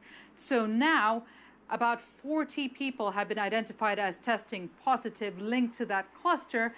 But it goes much further than that. In fact, the district now says they have to track and trace about 7,000 people who may have visited the area over that period because of what they're calling silent spreaders or secondary infections. So it's now serving as an example or a test case for the rest of the region and other countries, for instance, Germany, which had a similar trajectory to South Korea as far as infections go, which is now opening up. China also, which is now easing restrictions and opening up.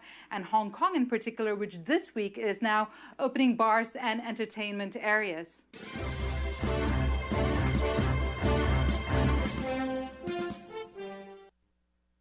BBC News with Sue Montgomery. One of the leading figures from the early years of rock and roll, Little Richard, has died. He was 87. Nick Hyam looks back on his life.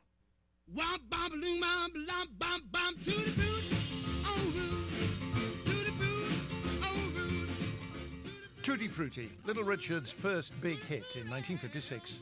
He was one of the architects of rock and roll, with his charismatic stage presence, his uninhibited performances, and those shouted, swooping vocals.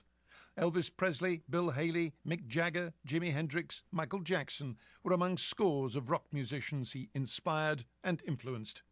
He confessed to being a cocaine addict, renounced rock and roll to become an evangelist, but then made several comebacks. He kept performing all his life. A senior Chinese official says the coronavirus outbreak has exposed weaknesses in China's health system. The deputy director of China's National Health Commission admitted shortcomings over the government's handling of the epidemic. Celia Hatton reports. It's rare for Chinese leaders to admit wrongdoing. But when speaking to reporters, Li Bian said the coronavirus tested China's governance and its public health systems.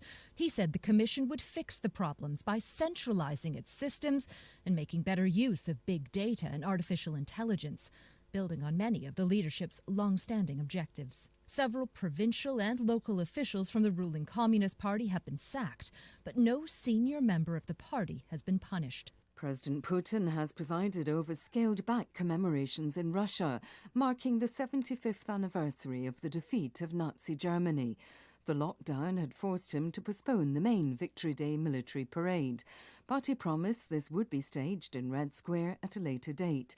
Without referring specifically to the virus, he said Russians would equal the veterans of the conflict in their unity and endurance.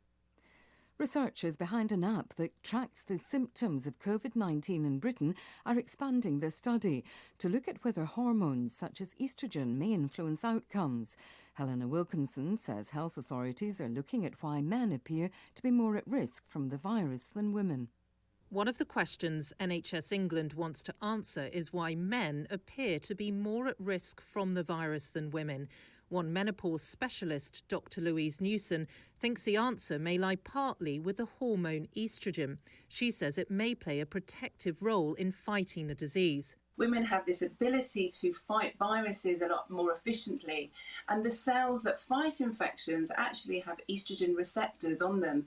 So this means they respond to estrogen, and estrogen can actually reprogram these cells, make them more effective, and also increase their number. World News from the BBC.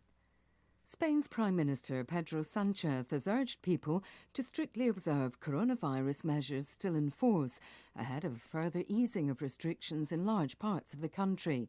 On Monday, about half of Spain will move to a new phase as the government seeks to return to what it calls a new normal by the end of June. More than 2,000 nightclubs, bars and discos in the South Korean capital Seoul have been closed after a new cluster of coronavirus infections was reported. Earlier, the authorities said 18 new cases had been identified, all but one of them linked to a 29-year-old man who had visited clubs in Seoul's Itaewon district last weekend. Hundreds of people have staged a protest at an Indian chemical plant in Andhra Pradesh, where a toxic leak killed 12 people and injured hundreds on Thursday. The villagers demanded its closure and the arrest of its management. Charles Haviland reports. The angry demonstrators placed the corpses of several of the victims at the gates of the polystyrene factory near the southern Indian city of Visakhapatnam. Bereaved family members, many in tears, relived the horror of the incident, of how the toxic styrene gas left children and adults gasping for air or unable to move. Hundreds living nearby have been evacuated, and the authorities have opened an investigation. The facility, owned by a subsidiary of LG Chemicals, South Korea's biggest petrochemical company, was idle because of coronavirus when the leak happened. Reports from China say 5 labour activists have returned home more than a year after they were arrested. The men had been charged with what the authorities called public order offences and given suspended prison sentences ranging from 18 months to 3 years.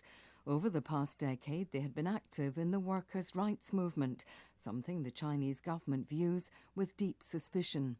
BBC News. That was the Win FM headline news, brought to you by KDP Enterprises, Caribbean Alliance, Carrie Brewery, CNC Trading, The Grange. Protect your lifestyle with Caribbean Alliance Insurance. Dealing well with a local reputation and service for second to none. Securing you is our mission. People that you can trust, your business, property, we got you covered. Motor or personal, whatever it is, we got you covered. 130 years in this business, we've got you covered. For all your insurance needs, visit or call us at 465-2631 or 469-5303. Dealey Walwyn, people you can trust. Without limits, happy and free. The skin you're in with no apology. The one to seize the day. Grab an LLB. Live, love, be. With LLB. Live, love, be. Live, love, be. Be who you know you can be. Grab an LLB. Live, love, be. Angostura, lemon, lime, and bitters. Live, love, be. Maybe it's the way the brilliant gold liquid reflects our sunshine, or how the bright blue of its label mirrors the clear Caribbean skies overhead. Maybe it's the fresh, crisp taste of this beastly cold beer on a scorching hot day. Maybe it's even the way it brings us all together. But one thing is for sure, Carib is very much a part of who we are wherever we're from in the Caribbean. Carib. It's the way we play. Drink responsibly. Did you know that the Grange Healthcare Facility is the first purpose-built non-governmental healthcare organization on St. Kitts, offering 24-hour nursing, therapeutic, and residential care for older adults? It's situated at Otley, 7 miles east of Vastair in beautifully landscaped surroundings.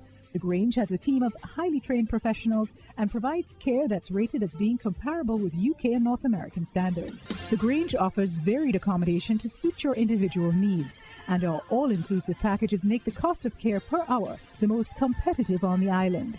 Services include convalescent care for all ages, daycare facilities for older adults, rehabilitation services, and training and continuing education for healthcare providers.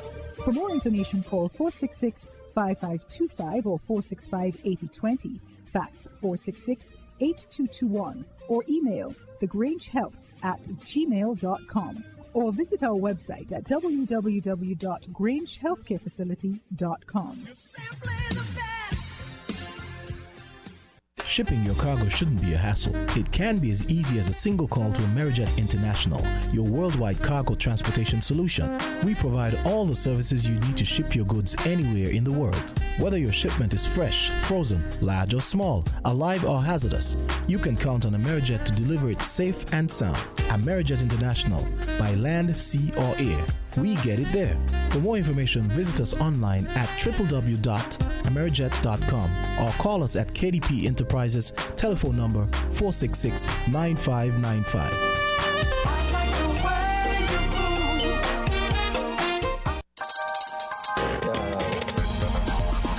We're different. We're 98.9. 98.9. Win FM. People make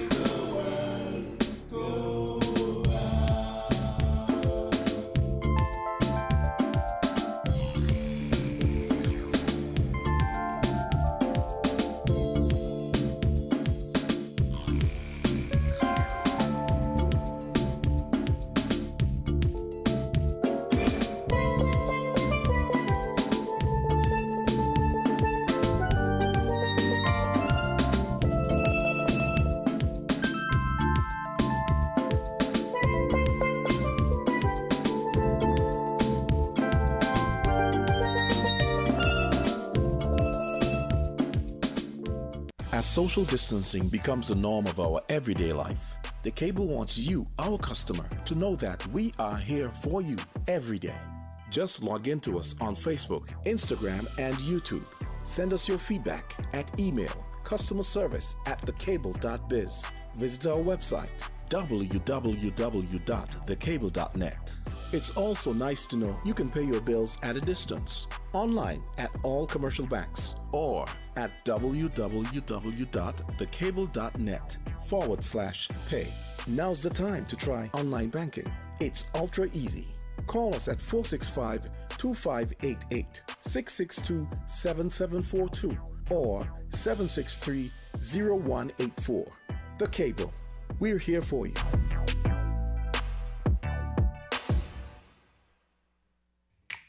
Maybe it's the way the brilliant gold liquid reflects our sunshine, or how the bright blue of its label mirrors the clear Caribbean skies overhead.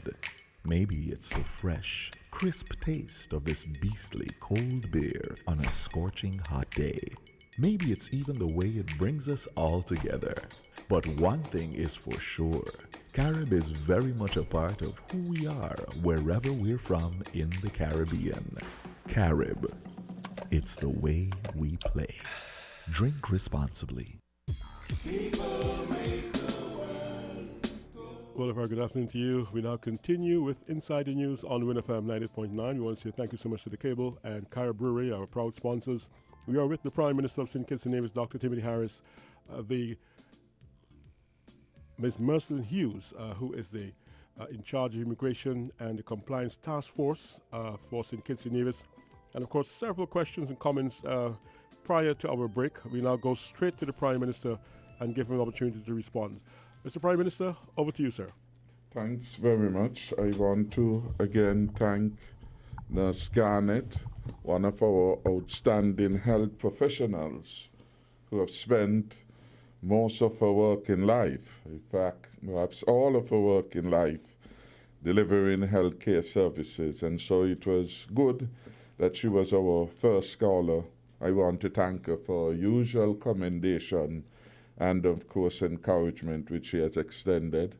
To her, I extend Happy Mother's Day wishes.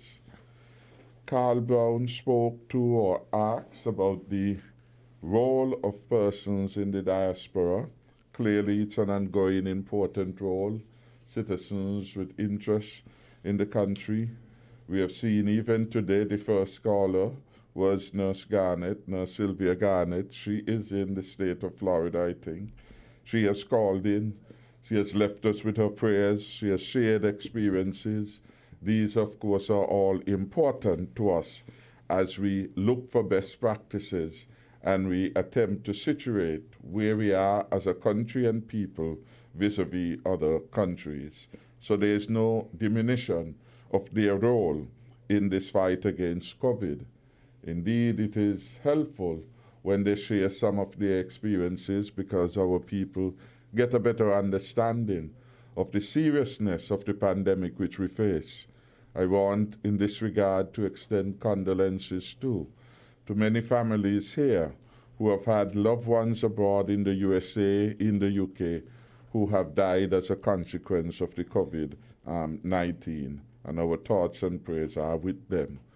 With respect to persons with many jobs attempting to cash in on the generous package which we offer, the $1,000 per month support to persons who are being disadvantaged, I would say that the Social Security is tasked and receiving the applications from the Labor Department will be to ensure as far as possible the records are checked and double dipping is not allowed. Essentially, the support was intended to assist persons who would have lost their jobs as a consequence of COVID-19 and whose earning capacity was less than $1,000. That is why in the case of someone who would have lost their job, displaced completely for the time being, that person would likely receive $1,000. In the case of someone else, for example, a security officer who continues to work at a hotel property, they may get, for example, 3-4 days. And in this particular case, it is the difference between the $1,000 and their earning capacity which would be extended to them. So if they are now getting, say, $800, they will get a top-up of $200 to bring their minimum income support up to $1,000. With respect to the difficulties of accessing the Social Security via online, that is something that I am sure the Director or the CEO of Social Security, Mr. Antonio Maynard, the Chairman of the Board, and the Senior Minister will pay attention to. We want these things to be as user-friendly as possible. One of the reasons why the online route was taken, of course, was to address issues of social distancing and physical distancing and to minimize the transmission of the virus, which has a higher probability in circumstances where we have overcrowding. And so I know that is a matter with the Social Security should keep on the consistent monitoring and advisement. They should have a health a hotline in the event persons are having difficulty.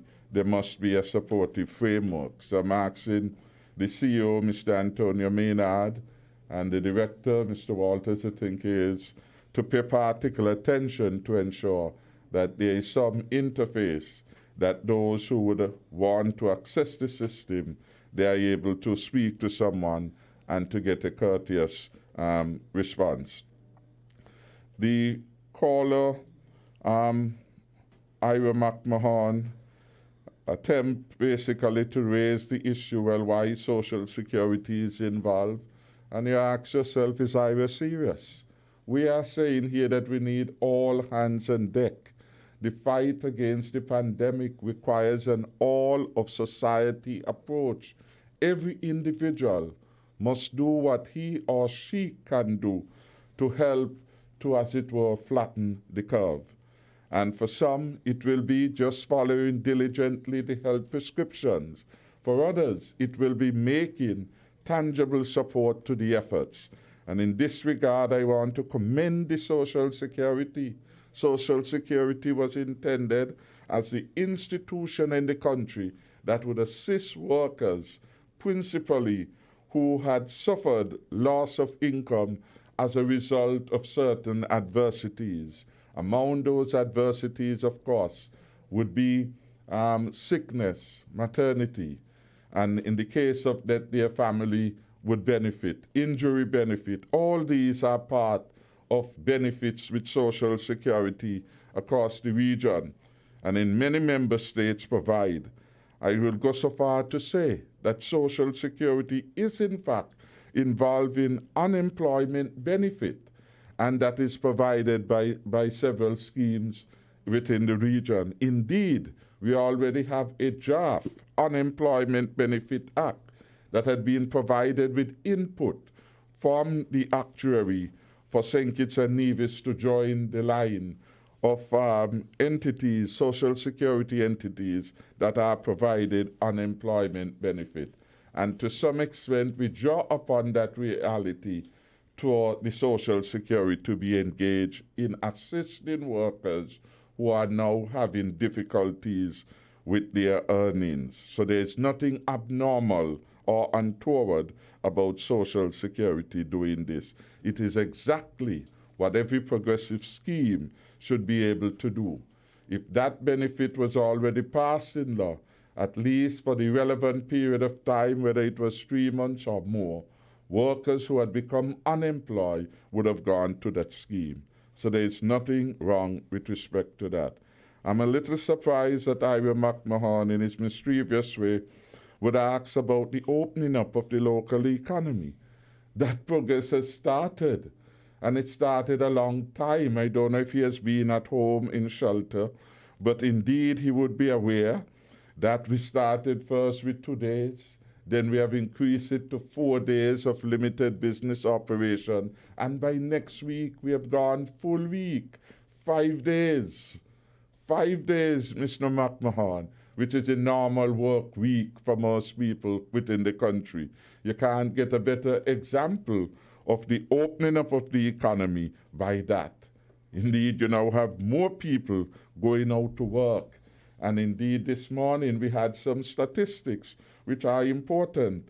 The Compliance Task Force has visited some 852, and this is just a sample of the population of entities. And when you hear the combination, the composition of them, you know that business is going on. Saloons, barbershops, bakeries, clothing store, doctors, supermarket, mini-marts, government department, furniture trader, hardware store. All of these are opening.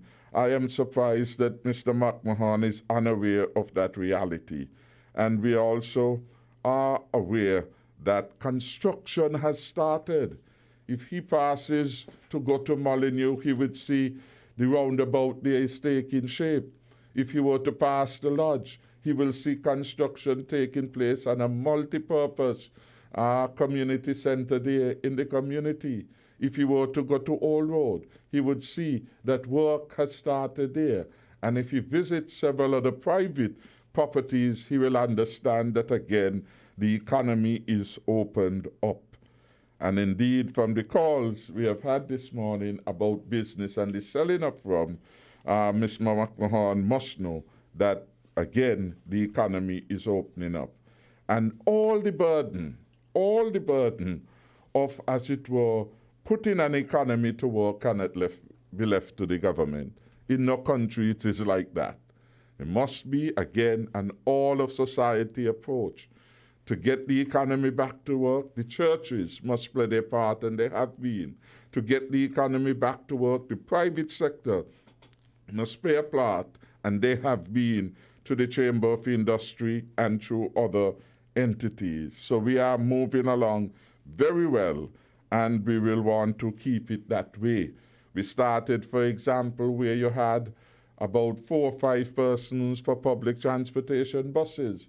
We are now up to about 8 or 9. Clearly then, facilitation is being done. We moved from a situation where farmers could not engage to where now farmers and fishers have extended time in which to ply their trade. So the economy is moving positively in the right direction. The issue of surplus is an interesting one, that Ivy McMahon would raise that, because, of course, before 2015, largely the conversation between 2010 and 2015 was about the mismanagement of the economy.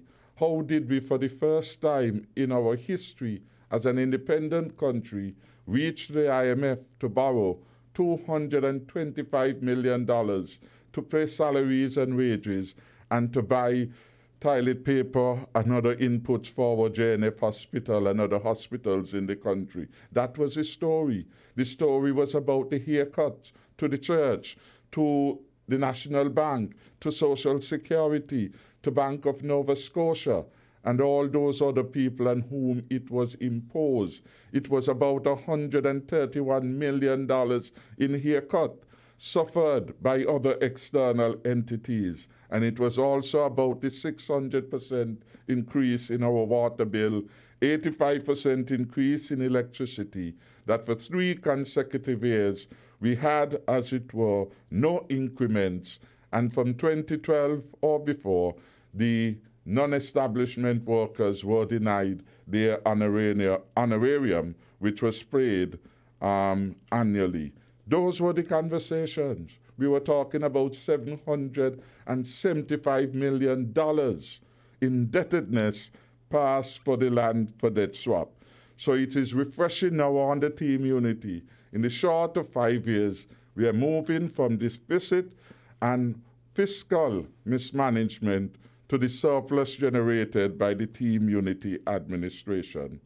The caller who raised the question about the liquor, I would ask our immigration chief to deal with that particular matter, and because that is one of issue of compliance, which a task force, I'm sure, would have tackled with. Mr. Politics raised the issue of the significance of May 14. It is an important date. It is a date in which the parliamentary life would have ended, but it has no other significance in terms of the management of the country, because the law provides that the government can function for the next 90 days. And that is why we have always said that we have up to August, middle August, as the date for the holding of the general elections.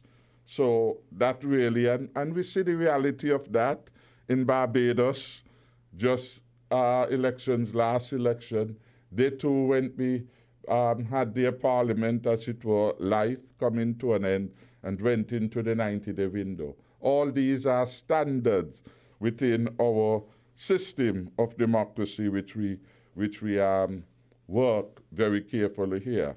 And so the government still continues to be properly, effectively, constitutionally aligned even after the 14th of May. And as we said, we have until August. I want to thank the other callers who called, extending their commendation for the excellent handling of COVID-19 and the excellent management of the country in general.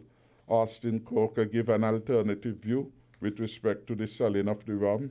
In his view, this is not the time for persons to be talking about selling and drinking rum, and he is entitled to that view. We have the other view that has been expressed by the caller, and I will ask our immigration head to perhaps give a view, a perspective.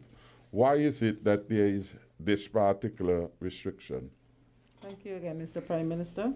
As I mentioned it, subsection 14, which says, notwithstanding the provisions of the Liquor License Act, Chapter 18, Section 21, all retail liquor licenses are suspended once a period of emergency is declared in relation to COVID-19.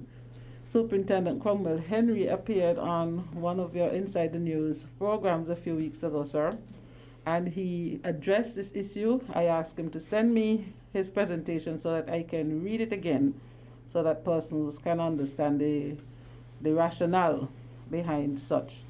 And his presentation said only retail liquor licenses are suspended under the current emergency regulations. Businesses with wholesale licenses, such as supermarkets and liquor stores, can continue to sell alcohol. The retention of the regulation is not to restrict the consumption or sale of alcohol generally, but rather to prevent the type of group socializing or large gatherings that occur in a bar or rum shop environment.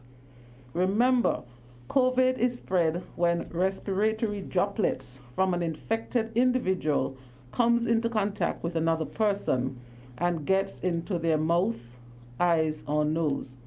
A 6-foot physical distances is recommended to prevent the spread by person-to-person contact. It is not very easy to maintain this 6-foot distance in a bar with persons consuming alcohol. Alcohol suppresses the central nervous system and impairs one's ability to judge distances, among other things, hence the restriction at retail license premises. Supermarkets and other alcohol wholesalers cannot allow alcohol consumption on their premises, which is why there's no restriction on these businesses. To sell wholesale means to sell liquor in any quantity of not less than 1 pint to be consumed off or away from the premises. Off or away from the premises. Whereas to sell retail means to sell liquor in any quantity to be consumed on or off any licensed premises. And it goes on to state what liquor is. It includes brandy, whiskey, rum, gin, wines, liqueurs, beer, porter, cider, and all portable spirituous alcoholic, malt and fermented liquors of any kind or sort whatsoever, but shall not include bay water and bay rum. That's how we recognize, because we live in a small society and we know that once persons congregate at these rum shops or these bars, that they are always in clusters. And even now with these regulations in place, my team has had to speak with a whole lot of the owners of these businesses and continuously educate them, because our objective is not to put anyone out of business. We want business to thrive. And so, but we want persons to be responsible. And most of them are saying that they can't control it. The people come, they sell them the beer or the carib or whatever, and they open it outside and they stay around. So we see that they're not in a position to control their customers to say buy and leave. And so therefore, this is why this regulation and this one in particular is in place. So I hope that satisfies the call as to why we're coming down hard on the retail liquor licenses. And thank you very much, Ms. Hughes. I have a question for you, Ms. Hughes, before we go back to the Prime Minister, and before we go back and take a few calls. I know you've spoken about it, Superintendent Henry has spoken about it, the Prime Minister has spoken about it. the whole issue of the social beings that we are. We love to be close. We love to hold. We love to touch. We are Caribbean people. Now, when it comes to ferries and buses in particular, and now exercises, people who have been sitting down for a long time want to exercise. Huh? So, what advice would you offer again? Because I was reading an article online with a very catchy headline. It says 3 potential futures for COVID-19: recurring small outbreaks, a monster wave, or a persistent crisis. So in that context, can you just speak to us a bit about using the bus, public transportation if you like, ferries, and when you say 5 o'clock in the morning, you can relax the curfew, you want to exercise now. So social distancing, physical distancing, those 3 areas, please. Yes, that's why I said earlier that it comes down to the individual wanting to ensure and protect themselves. It comes down to individual choices.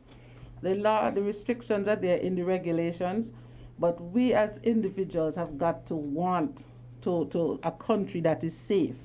Therefore, we're going on the buses. You must ensure, one of my officers actually stopped the bus, and when she opened to go inside the bus, it already had 9 passengers, and he was telling her to pull down one of the seats, and she said, no, I can't pull down a seat because that is breaking what the regulation says, no more than 9 passengers. So you see where the individual took control of their own safety as well. The other passengers in the bus could have even said to him, you already have the maximum number of persons. And persons going on the beach, our beaches are relatively small. So you go and you try and find an area on the beach where you could maintain distance. You don't want to be in a cluster, because even in the water you're talking and the droplets are flying all over the place. So persons, for me, I am saying to individuals, take control of your own health and security when it comes to that.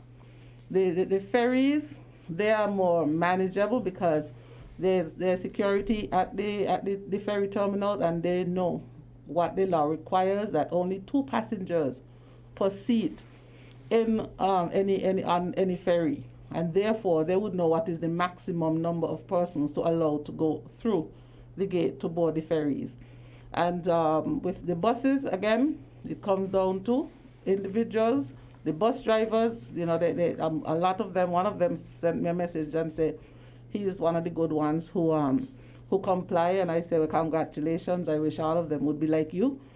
But they must take responsibility for their action. Dr. Laws and Dr. Wilkinson have said over and over again, you buy a bottle of alcohol, you dilute it, and you use that. That could be your safety measure in terms of persons who are coming on board your bus, because you have to go home to your family as well.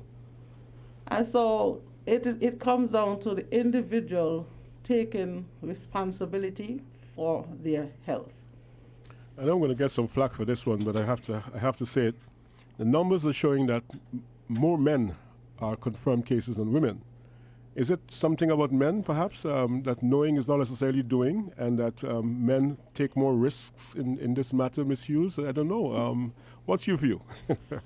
Well, it appears that way because it's mostly the men who wants to congregate at the bar shops, and it seemed to be a macho thing where they don't feel as though. And I guess because earlier o'clock when we first started to hear about this virus, it was said that it mostly affected older men, and then that went to the window once we started seeing it got to the U.S. and we started seeing more younger persons affected and dying as well. And it came to our shores, and as God would have it, we have not had anyone in ICU. We have not had to use any of our ventilators, thank God for that. And so persons, I believe, are letting down the guard and think that we're out of the woods and we can do as we please and we could go back to life as normal. But we're hearing again about the new normal, and we've got to get with looking at the news, following the news on social media. We are seeing what is happening out there. And it's only the grace of God that has kept us where we are. And I know that the CMO, she's such a tiny little person, but she's so talawa. You know, she drives because she said, I am not going to allow a Wuhan to happen and to occur in St. Kitts. We are not going to allow it to happen. Sometimes she said, Mercelyn, we can't allow this to happen. You know, and so we have to help. We have to do our part.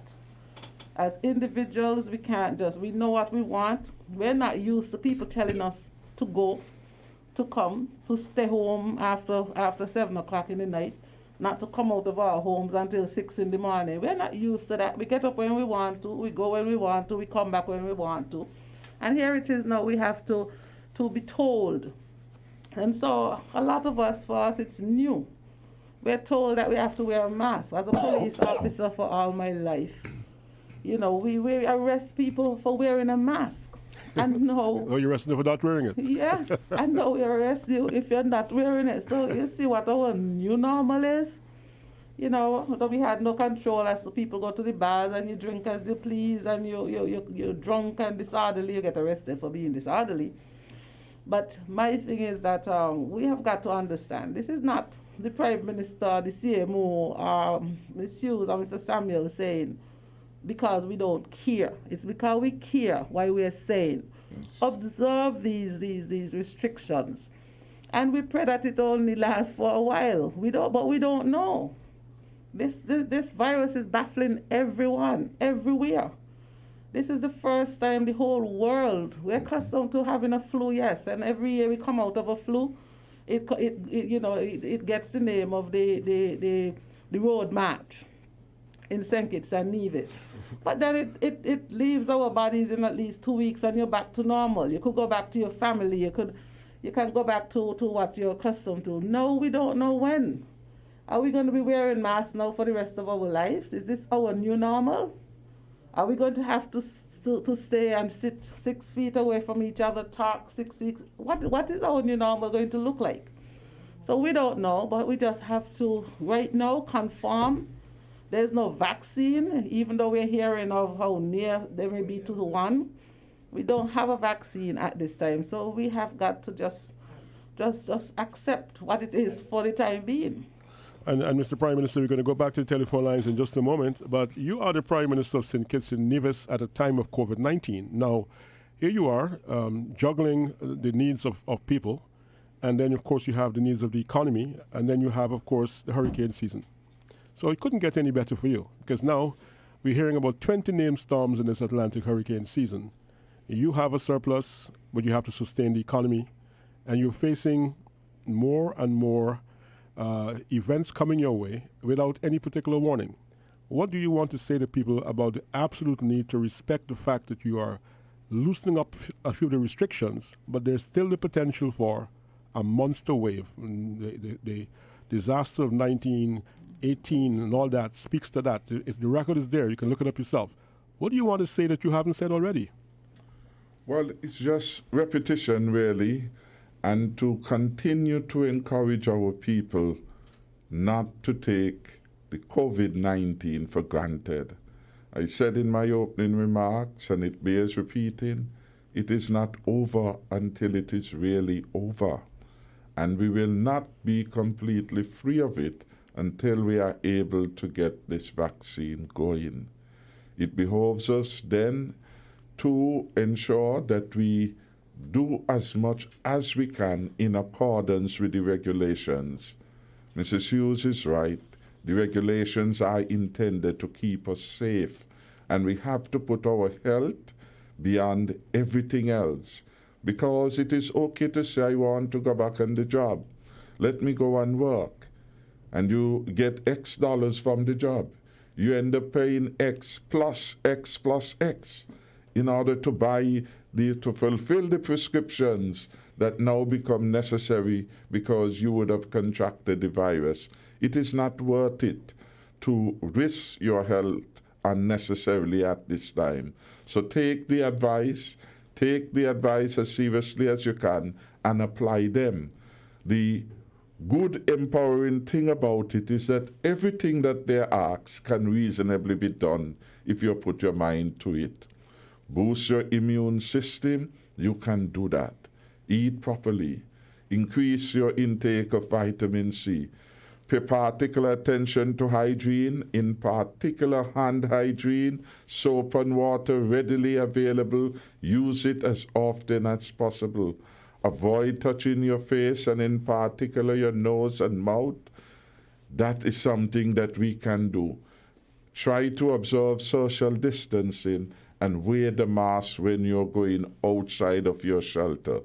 Several simple things that every able-bodied person can do.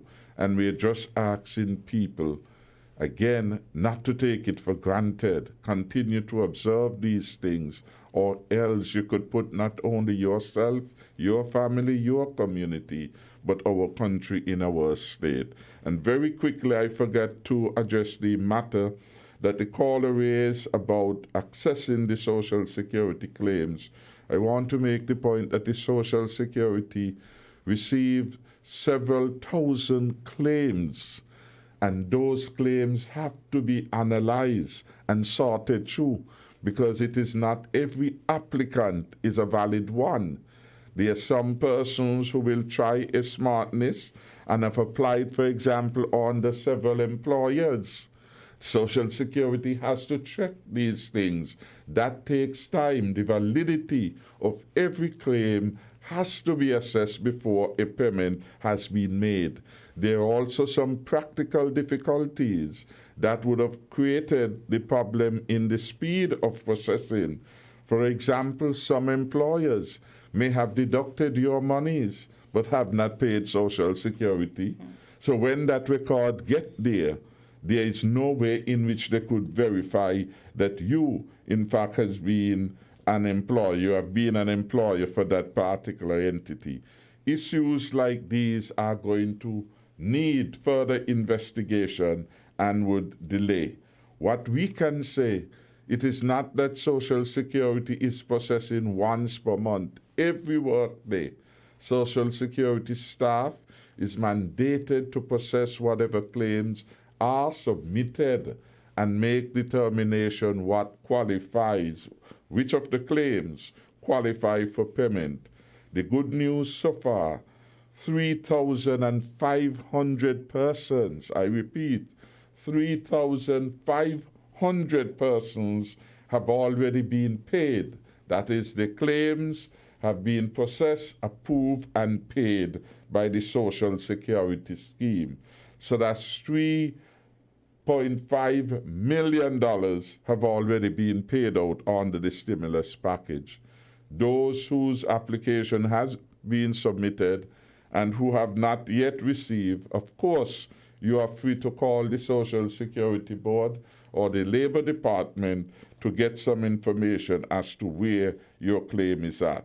As I said sometime, the fault may be with the employer. There are other cases, I am advised, where persons submit data which is incorrect.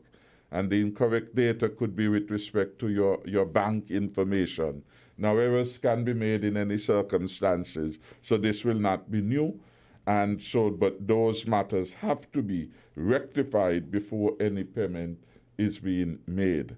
I would want to urge people to be careful when you're filling forms. Make sure that the names are spelled just as they are on your official documents. For example, your Social Security card, so that when claims are being made, it is easy to verify the legitimacy of the claims that are being put before the board. But we are making progress.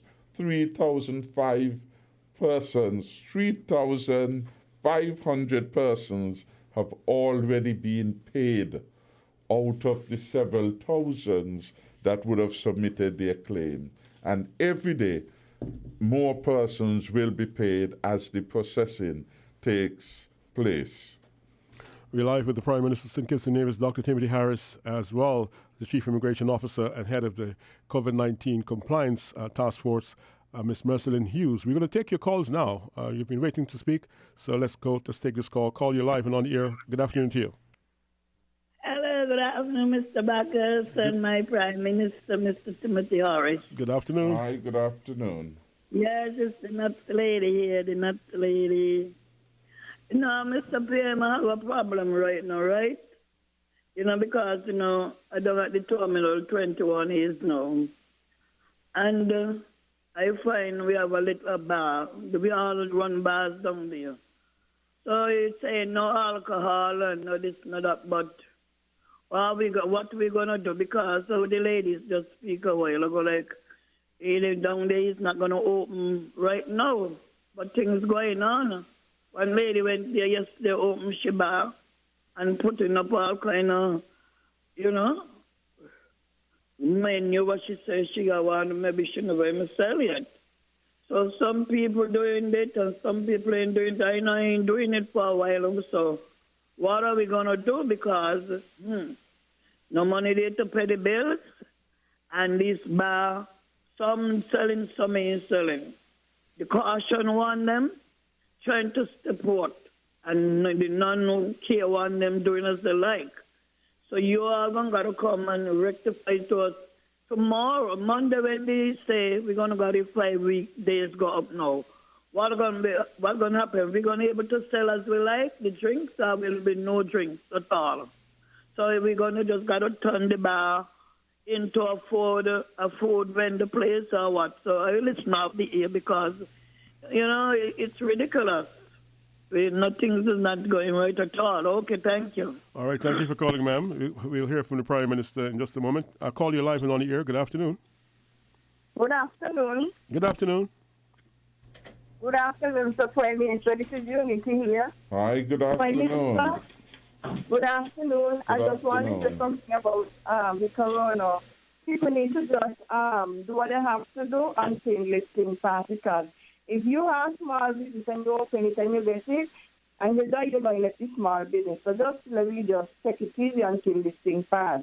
Prime Minister, next thing I want to say about this surplus, because somebody's talking about surplus and maybe surplus is a debt, but I'm telling them that you end up with a surplus because, to budget money. When money gets in some of us hands, Mr. Bacchus said, never hear this one before. Money trails some people. And when money gets in some people's hands, it goes poof, money gone. But when you see money like you and you know how to budget it, it carries you, and that is how you end up with surplus. Okay? All right. Thank you very much. Thank you to be budgeting the money so good and able to take control of the people's money and go the double salary. There's a double salary to which people. Because when you're getting 80,000 and the double, you're going to end up with 160. But if you're working as a doctor and I clean in the GMA, your salary can be the same. And if I get in $200 per month and I get 200 in it, it's more than what I work for. So thank you for the double salary. And if you have to ever go back to the IMS, you go back to Accra. You love the people and you love the country. So thank you to keep on doing what you are doing and budget the money good, okay? Thank you, I will. Money gone and poof land gone. So you know how to budget money. Money like you. That's what you're going to stay with you.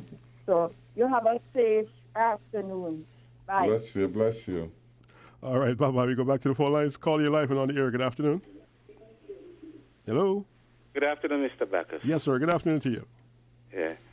Good afternoon. I'm live, Mr. Bacchus? Yes, Mr. Hardis. Yes, of course you're live. Thank you very much, man. You're live, man. Yeah. Good afternoon, Mr. Bacchus. And good afternoon to the Honorable Prime Minister, Dr. Timothy Harris. And good afternoon to Ms. Hughes, Immigration, etc. Good afternoon. Now, Mr. Prime Minister, I want to say to you that there's an old saying that says, empty vessels make the most noise. So, don't take on a lot of these empty rhetorics that is coming on and saying all kind of things. Stay focused. Keep the ship of state ahead. You have been doing a very, very, very, very good job, Mr. Prime Minister. I've been talking about it all the time. As the head of state of the ship captain, Mr. Prime Minister, you are the best. You are the best. Because if it was otherwise, copper might have been smoking with pipe That's an old saying again. Misuse them with those old sayings. Right? So, Mr. Prime Minister, Team Unity have been doing a very, very, very good job. And it is evident, this big stimulus package, the best in the world, compared to other countries who getting $200 and $300, we here in the Federation of St. Kitts are getting $1,000. You can't complain. You're not working because of the situation, the pandemic, and you're still getting money. Mr. Prime Minister, schools are closed. But the Honorable Sean K. Richards, Deputy Prime Minister, make it, put in place a plan that those persons who are less fortunate students could get a hot meal at a time. Which part of this world this is happening? And everybody is affected by the pandemic. This is in place for our people because we have a government that love people, that love the country and taking care of everybody. Don't talk about the roof program, Mr. Prime Minister. I don't even want to touch on that, you hear, because that is so dear to my heart when I see all these people getting the roof fixed for free. Palm labor, everybody getting the roof fixed for free. And when I hear the gentleman came today and was talking, all negative, Mr. Prime Minister, up to now he haven't that congratulated the government and the lot of good that they have been doing. And because of prudent spending, that is why we have this big surplus today, Mr. Prime Minister. You want to big up on that? Because if we didn't have that, if it was in the hands of the IMF that Denzel Douglas took us to, crop with a smoke with pipe again, Mr. Bacchus. So, big up to Team Unity. And I want to say, in ending, Mr. Bacchus, that we in this country, we in the Federation of St. Kitts and Nevis, we are happy, you know, to have a good government like Team Unity, Mr. Bacchus. A good government. People complain about nothing. In the great America, we see people are falling. In England, in Spain, in France, people are dying every day. Here in our beloved Federation of St. Kitts and Nevis, not one death. Cheers to Team Unity. And nobody wants to come on the opposition side and to congratulate the government for what they have been doing and all the forces who are behind the government. But yet, they want to come, they want to bash, and they want to criticize the government. Come on, man, done with that. Country about ourselves. Let us move on. They come and they're talking about election. Well, I want to ask them a question, Mr. Bacchus. Which is important at this present point in time? Whether the election or our health and our well-being and the pandemic. Which is important? Let them choose. They can't choose two. They got to choose one. And we, the government, decide that the pandemic is important and we're going to deal with that. Thank you very much, Mr. Bacchus. Yes, Mr. Hardis, thank you very much for your contribution. Our phone numbers are 466-0989, 662-0989, 762-0989. We go back to the phone lines again. Caller, you're live and on the air. Good afternoon. Yes, good afternoon, Mr. Bacchus. Mr. McMahon, you're back. Yes, okay. Yes, I'm back. This one is from Mrs. Hughes. Okay. I'm sure as our immigration professional, you would be thinking of life after our borders are reopened. Could you tell us what are your considerations at this time? What changes in procedures and anticipated? In the news just a while ago, we heard that the FAA, I think it was, has downgraded our airports in the region. What do you think are the implications of that, and what changes can we expect in response? And Mr. Prime Minister, since the matter of the May 14th date was raised, do you foresee drastic changes in the way campaigning is done and how our elections are going to be run? It is obvious from the campaign rhetoric that you just engaged in trying to answer my questions that some formal debate should become a new feature so that, for instance, you can explain your role and involvement in accumulating that debt that you spoke of.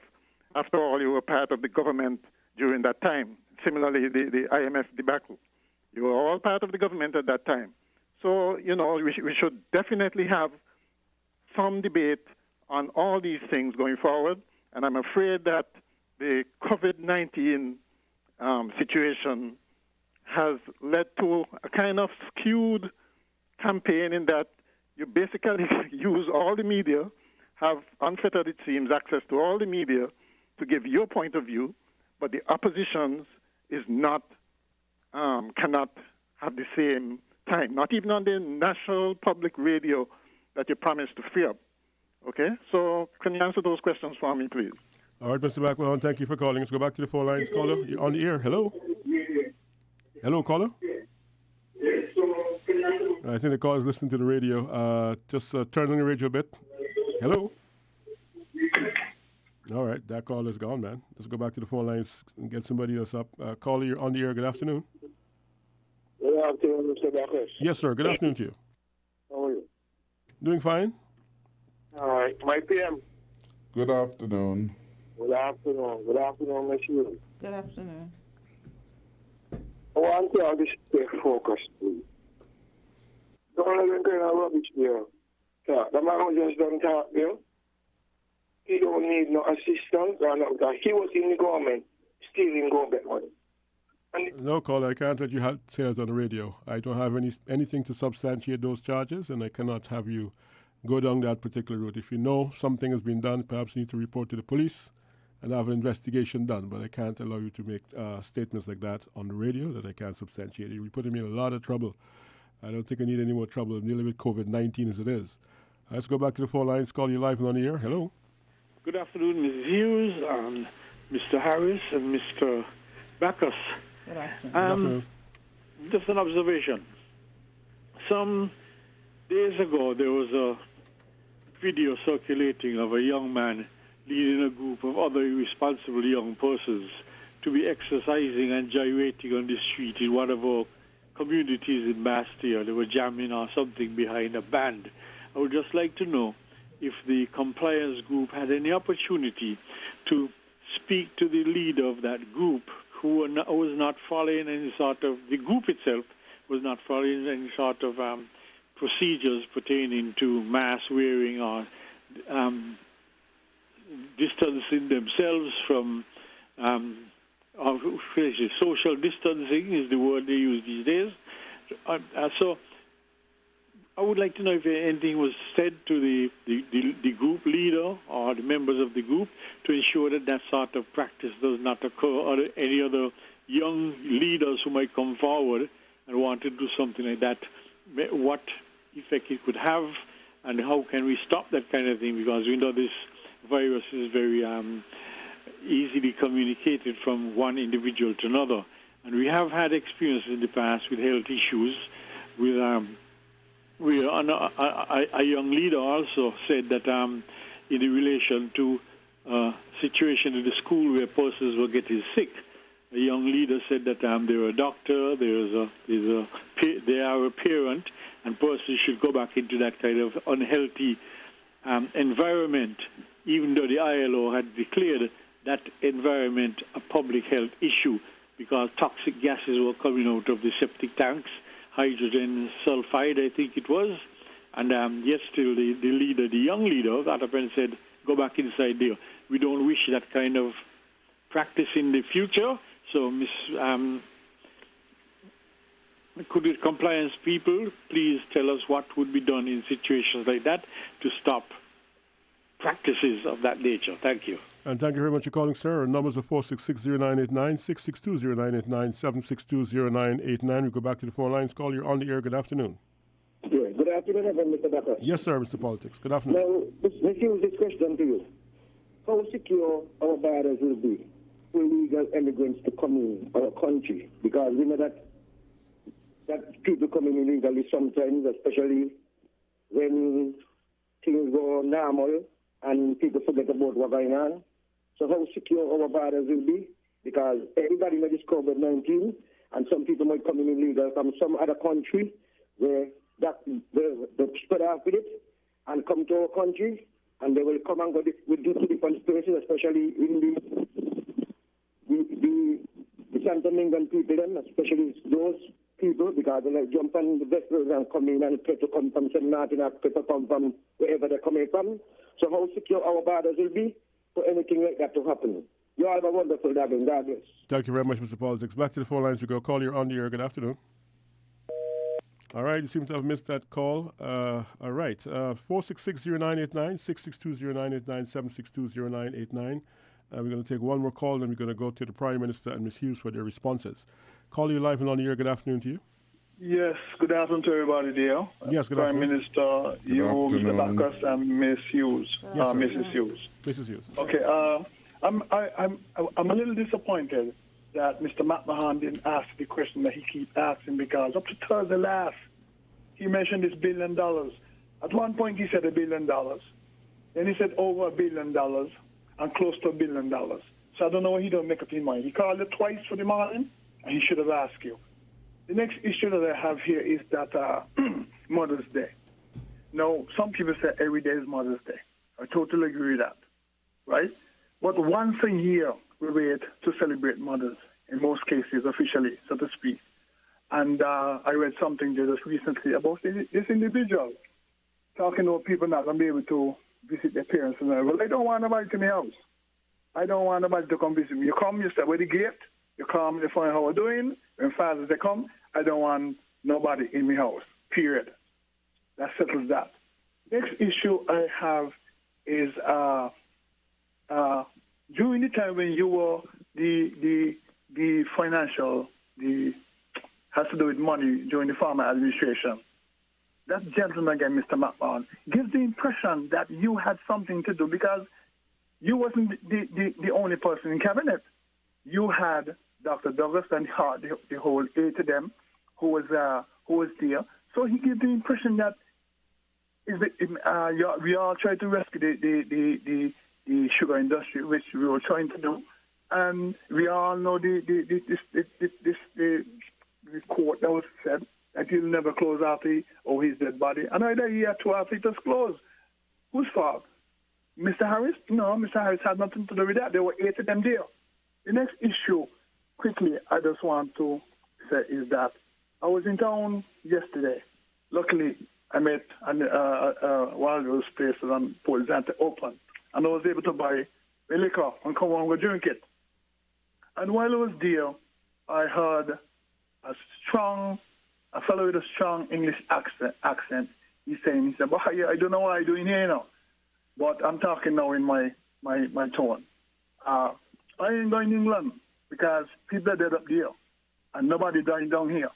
So I'm staying down here. We got to be doing something good. I don't know what it is. And the next issue I have too that was said there on Facebook is that when you all open up and start, well, in the case where you give us 5 days now, you lock down Saturday and Sunday, what happened to those people when they go to work? What are they going to do with the children? How much they want the government to do? How much they want the government to do? The government is opening up slowly. Continue to do it. Because they used to say about the old people who get it. There's a load of young people now who get the COVID and are dead. So I think that what you all are doing is good. I mean, it's going to be hard. Let's face it, hard for a lot of people who are not making a salary. I don't know how they're going to manage, but it's going to be really hard. But, Prime Minister, you do this thing slowly here. You don't bother people like McMahon. Please don't bother with them. Thank you very much. Thank you very much, sir. Call you live and on the air. Good afternoon. Yeah, Mr. Bacchus, Rock here. Yes, Mr. Rock. Go ahead, please. Okay. Good afternoon, Mr. Prime Minister and Mr. Hughes. Good afternoon, Mr. Rock. Yes. Prime Minister, when you take over the mantle of Team Unity and you make your budget, your manifesto, and the fact remains, the corona's never in the manifesto. The bringing home the children them from school, from Jamaica, never in the manifesto. The housework on them never in the manifesto. And the different salaries, what you give to workers who work so hard in government and so on, all them never in the manifesto. Mr. Prime Minister, don't study them. Continue do what you do best, to serve your country, what you've been elected for, and concentrate on the next general election coming up. Forget them losers. Okay? God bless you, sir. You have a nice day. All right, sir. Okay. Thank you very much, Mr. Rock. Much appreciated. Okay, we're going to go to the Prime Minister now, and Ms. Hughes, I'm going to add two quick questions to the lot. The PM has two notepads, not one. There's a lot of questions came his way today. And this has to do with compliance in the context of preparation for the hurricane season. Ms. Hughes, I mean, there's so much you're doing already. But now, in terms of shelters and all that, a question has surfaced as to, yeah, well, it can't be just the way it used to be now. How many people per shelter and all that. So what are some of the early computations, if you like, in terms of compliance as you prepare for the hurricane season? The other question goes to the Prime Minister, and somebody sent a question I think the PM is going to like. This one is, Mr. Prime Minister, can we hold the elections with the border closed? So there you go. Mr. Prime Minister, you first, and then Ms. Hughes. Okay. Thank you very much. We have to be very careful at this time and to set the continuing tone for the movement of the country forward in an all-of-society response. The post-COVID era, if we should refer to that when it comes that way, will require that we have every able-bodied person in St. Kitts and Nevis prepared to work in the new norm. And that is going to be important. Some of the practices that are happening now, which persons are taking for granted, will be part of the continuing way.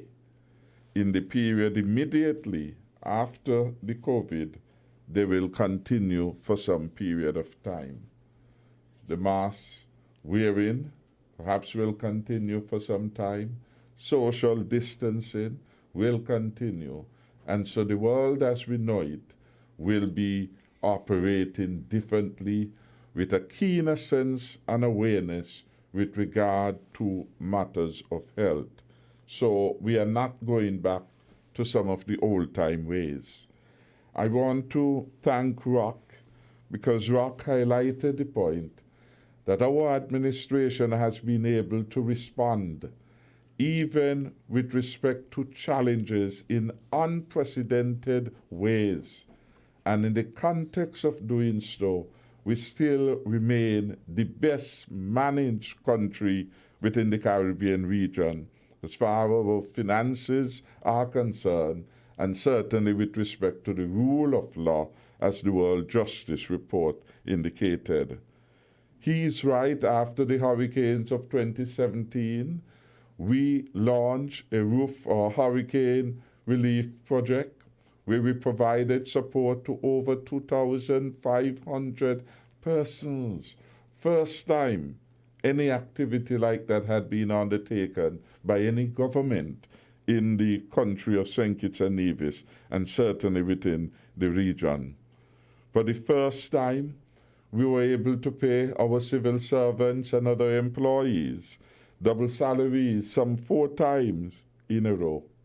Yes, our fiscal discipline and management has allowed us to respond to COVID with an unprecedented $120 million stimulus package, where, for example, our farmers are receiving free seeds, seedlings, free fencing wire, their lands being harrowed. Never before has such generosity been made available. We are seeing that as part of our investment in the post-COVID environment in which food security would loom large, and we have to be prepared. So I want to thank Rock for commending us. Indeed, we did not envisage, and no one envisaged, the widespread consequences of COVID-19. And although we could not have envisaged that it would have happened so quickly in the Caribbean region, where our students in Jamaica would need to come back home. And we had to find the resources to bring them home. Over $250,000 was spent there. But there also is the additional cost of maintaining them in quarantine, both to pay for the physical facilities and also to pay for the other support services required to them. So it has been challenging, and yet to God we give the glory. We have been able to do these things without borrowing 1 cent. And that is the difference between an administration that has prepared itself reasonably well for the rainy day. But this is worse than a rainy day. This is a non-ending storm that has been impacting the entire world. And St. Kitts and Nevis, thanks be to God, has been able to do the best that we can, not just when compared to past situation in the country, but with respect to the region. Someone draw the comparison. While we are offering $1,000 here, in some countries they're offering $300 per month. In some it's $600. In Trinidad and Tobago it's equivalent of 603 EC dollars, and we could go on and on. We have been a most generous government. While some has been yet to receive their due, the commitment we make is that so long as you qualify, you will receive your money's promise. So it's not that others gone before you and you will not get. Once you qualify, you will receive your 3 payments of $1,000. And to date, I am happy to report that over 3,500 persons have already been paid by Social Security. In addition, those who perhaps would not have benefited that route and whose income is under $3,000 have benefited from the Poverty Alleviation Program, where they would receive a stipend, a financial grant, if you will, of $500. So the government has adequate social safety nets in place to help our people at least keep their head above water in this time of global crisis, a crisis created by none of us, a crisis generated abroad, but which is impacting us. And we are certainly managing better than any other country, big or small. I want to say that as I look back at my years as Minister of Finance, the record will show that for the first time in a long history from 1995 to 2008 was the first time that the country would have recorded a surplus. I was Minister of Finance then. In 2009, the country for the second time recorded a surplus. Dr. Timothy Harris was the Minister of Finance then. In 2010, when the portfolio of the Ministry of Finance went back to the former Minister of Finance before me, the country went back into a deficit. The record is clear. Under my watch now, for 5 years in a row, not accident, 5 years in a row, the country has generated surplus after surplus and positive growth year after year. In 2010, negative growth, 2011, negative growth, 2012, negative growth. You accumulate the record over that period, you would see that we have done significantly better. And that is why I'm so very excited when we begin now to have a conversation about surplus generated by Team Unity. Because 5 years before Team Unity, it was about the disastrous mismanagement of the country, the highest indebtedness in the world. And at the end of the day, the buck stopped with the leader, because the leader presides over the cabinet and the leader has certain prerogative. Indeed, if any minister runs afoul, the leader can disqualify that particular person from continuing to participate as a minister of the government. But that is something that we all know, and those who are attempting to raise that want to get involved and get us bogged down at a time of crisis into some issues of mischief. And yes, in social media we have seen And I think yesterday or the day before it was that the chairman, Abdel Samuel, was speaking to two individuals, non-resident who he had met here, who had visited St. Kitts. They were put into quarantine, and they have come to fall in love with St. Kitts and Nevis. They were deeply appreciative of what they see happening here in St. Kitts and Nevis. And they marvel at the contrast that the smallest country in the world is showing itself to be so strong and powerful in the fight against COVID. And their hometown of the United Kingdom, home country, is under pressure right now, with deaths going beyond what they had originally modeled would happen. Sometimes we just have to take it easy. Do the analysis. We are not a country just by ourselves. There are other countries. And when we compare what is happening in St. Kitts and Nevis to what is happening elsewhere, we have to give Jack the jacket. Our conscience be our guide, and we know that we are doing extremely well. So that is what is happening. Mrs. Hughes would deal with the issue raised by Mr. Politics in terms of the illegal migrants, which is a matter that we deal with day by day. I just want to add one component to what she will say, that we are now also thinking about investing in drone support to help us with the surveillance of our borders, because management of our borders, challenging a task as it is for every small island state, it is something that we have to be ever conscious of. And COVID-19 has dramatized in some respect the need for countries to have greater control over their borders. I want to says that for the last 5 years we have been engaged in debate of different types of different levels. And so the debate will continue long after we would have won the second term. For now, my focus is really on taking the country to a safe harbor in relation to the COVID-19. And we must cross that sea of challenge, of trouble, of pain, to a new land, call it the Canaan land, the land where we re-engage our energies, ignite our passion to take St. Kitts and Nevis to the safer place. And that is what the future is about, a safer and stronger country under Team Unity. I want to thank Miss Unity for her call and for commendation about the double salary.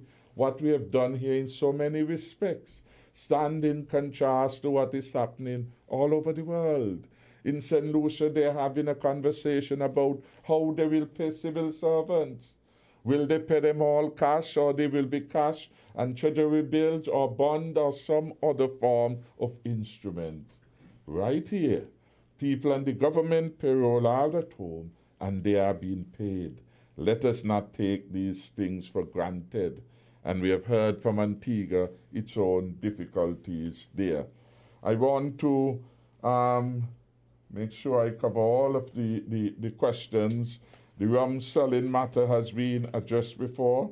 I want to say in relation to the matter of the airport, it is important to bear in mind that we are part of a regional entity in the OECS, and the decisions by one unit affect the overall rating or ranking of our aviation authorities, because it is just as the Monetary Council or the EC dollar, no one country's action can affect the overall. Well, no one country's action determine the outcome of the currency.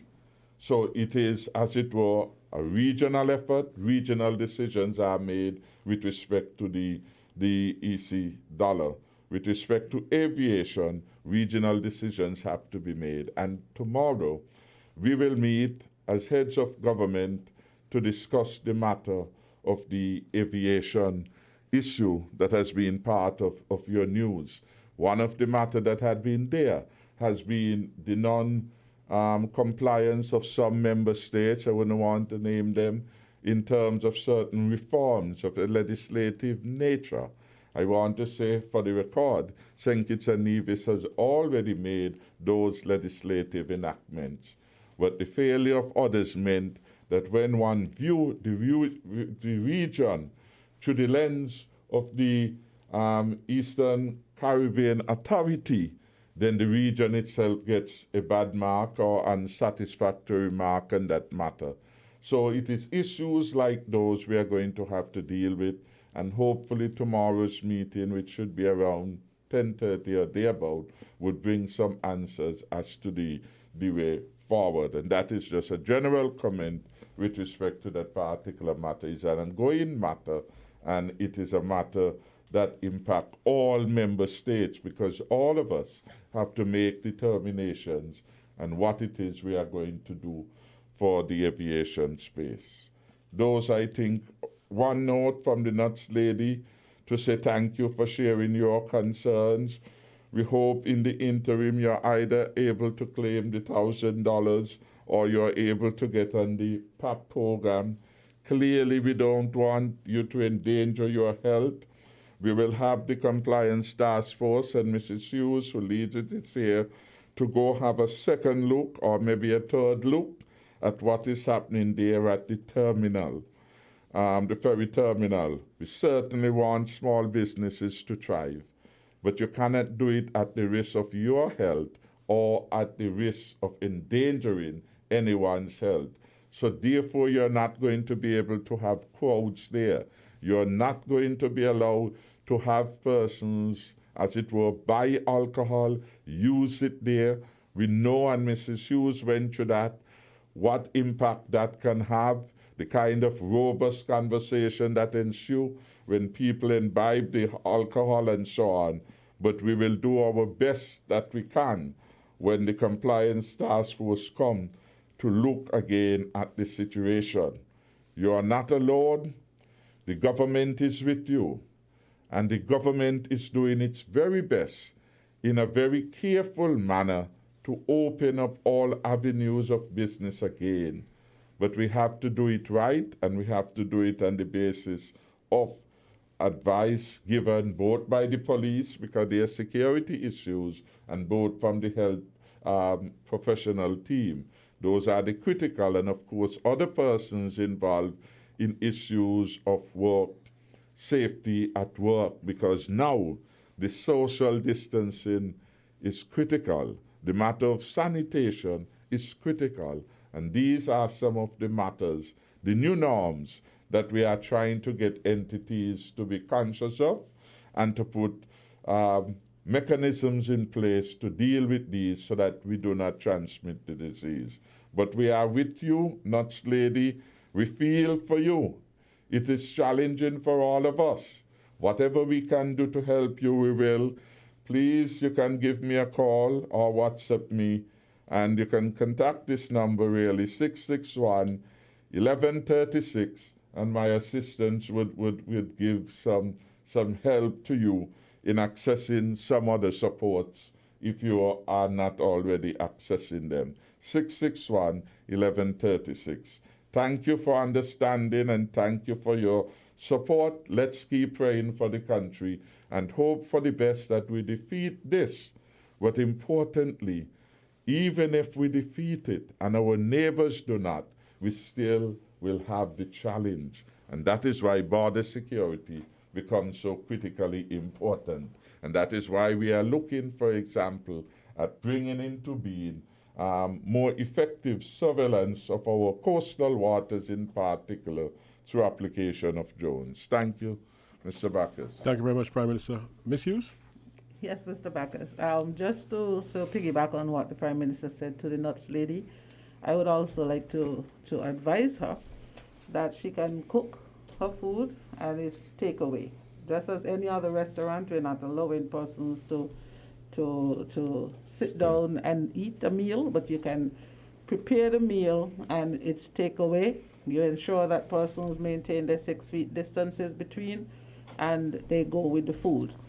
And you can sell non-alcoholic drinks. It's not just liquor and liqueur. You can sell non-alcoholic drinks. So be creative, be innovative, and keep your business going in the meantime as we go through this pandemic.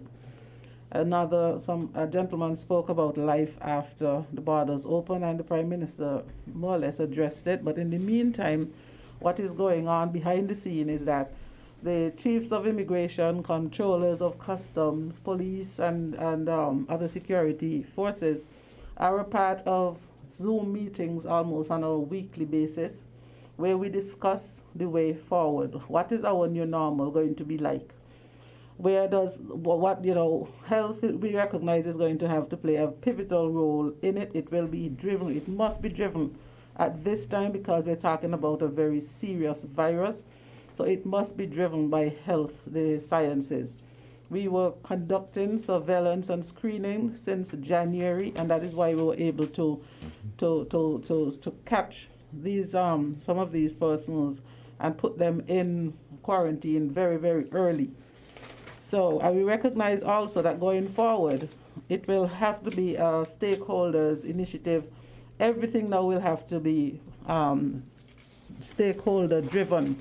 So we're looking at the airlines, CASPER, the health, police, like the Defense Force, the Ministry of Tourism, the hoteliers, immigration, custom, Coast Guard, fire and rescue. All we recognize now that it is all inclusive, and it is not no particular agency now who will be driving the mechanisms to ensure that our federation is safe. And this is across the OECS and the CARICOM. Up Thursday, there was a Zoom meeting where immigration, police, customs took part in, and it geared towards PPE. How will all of these frontline officers, they were taught via Zoom using the technology for 3 hours how to really utilize the PPE equipment. Someone spoke about the group jamming. Well, I'm not aware of it, but I would like to remind citizens that the police and the Defense Force are still the law enforcement officers in the Federation. You see something, you report it to the police and the Defense Force. The task force is geared primarily towards the businesses to ensure that businesses conform to the regulations, especially when it speaks to masks, the wearing of masks in public places, observing the 6 feet social and physical distances, the non-sale of retail liquor, and the hygiene.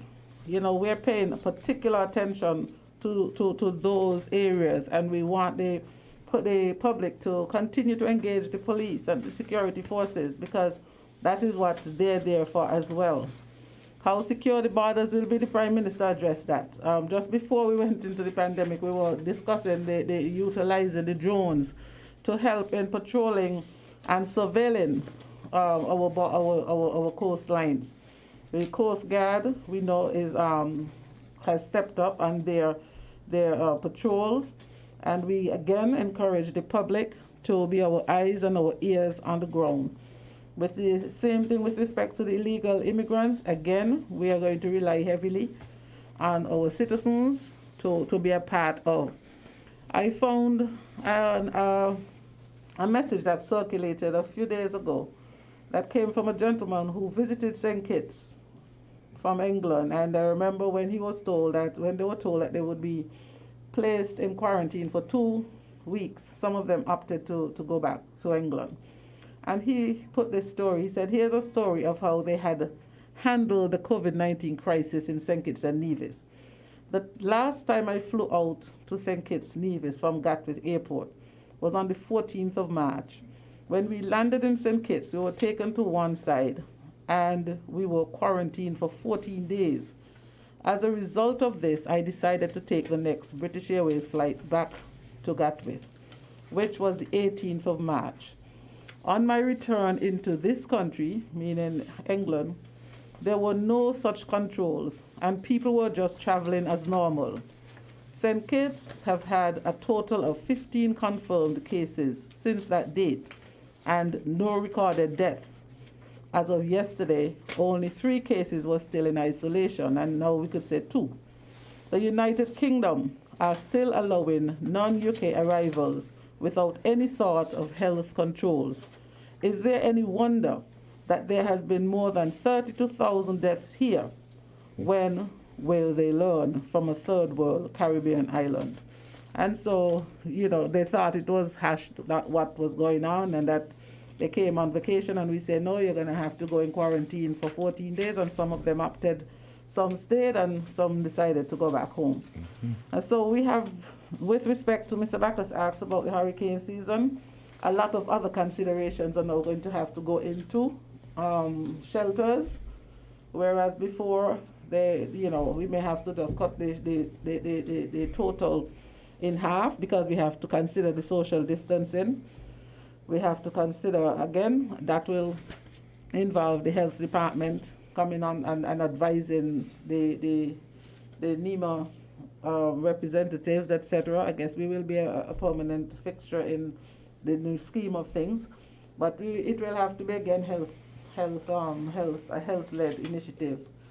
I don't know if I'm at wrap up, but if we are, I promise my friend Sheila and Arnold Coleman in North Carolina that I will give them a good shout out. They're listening right now. They visited the island 2 years ago, and we're planning to visit again this year.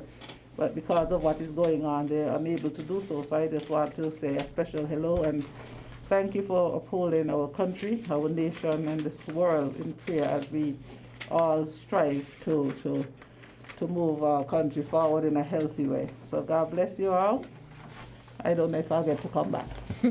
Well, I want to thank you very much, Ms. Mercelyn Hughes, for that hint. That was a very good hint. Time to wrap up. Yes. All right, you're going to wrap up right now, Ms. Hughes. I know you have a lot to do.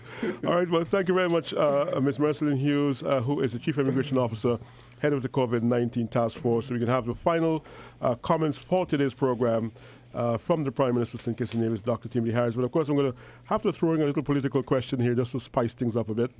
Mr. Prime Minister, the issue of elections, 3 months, you hold the bell or the key or the keypad, I don't know these days what it was, a smartphone, I don't know, to determine when that will be. Can you comment again on my persistent question from my listener? Can elections be held with the borders up? I suspect, though, that this question keeps coming around the corner because of the overseas voters issue. So I don't know if you're going to bite, if you're going to play outside the off stump, Mr. Prime Minister. But that question for you is essentially, can the elections be held with the borders up? And are you satisfied with preparations for an election so that you could press that keypad, ring the bell, or just use the app on the smartphone? Thank you very much, and I want to thank all those who have tuned in, and we hope this week's edition of Inside the News has been as informative and constructive to the populace and all the well-wishers of St. Kitts and Nevis. I want to thank the many callers for their interest in the country and their interest in the recovery of St. Kitts and Nevis. We certainly will. This has been a most challenging experience for everyone, everywhere. What has been good is that we started our response to this, and you heard that from our Chief Immigration Officer. We started our preparation early. We were able to do our public education more quickly and thoroughly. Went into the schools, went into workplaces, went into the banks, went into the public sector, public works, government headquarters, etc., just to name a few. Our health people were educated about this very early. That meant that we had a greater sense of awareness regarding the challenges. But until it really came, I think many persons in St. Kitts and Nevis did not take this thing for granted. I am happy, however, that where there were gaps, our citizens and residents moved to close them.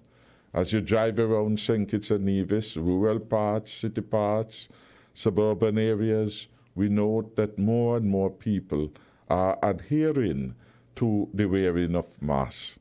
While it's not 100%, and perhaps we will never get to that perfection, we are encouraged each time we see persons taking charge of their own health and doing something to stay healthy, because the biggest gift we can give ourselves is the gift of good health. Once we are ill, all our resources could be lost in attempting to get back at recovery. As it is for the individual, it is for the country. The COVID-19 has basically ramshackled the U.S. government, ramshackled the society, put a country that had been going year after year in outstanding performance in terms of the critical indices of good management, unemployment, where it was doing in trade, what it was doing in trade, etc., into a position now where we have had over 30 million persons gone on the employment list in the United States of America. And that is compounded by the large number of deaths that we've been having in the USA, which has now become the epicenter for the COVID-19.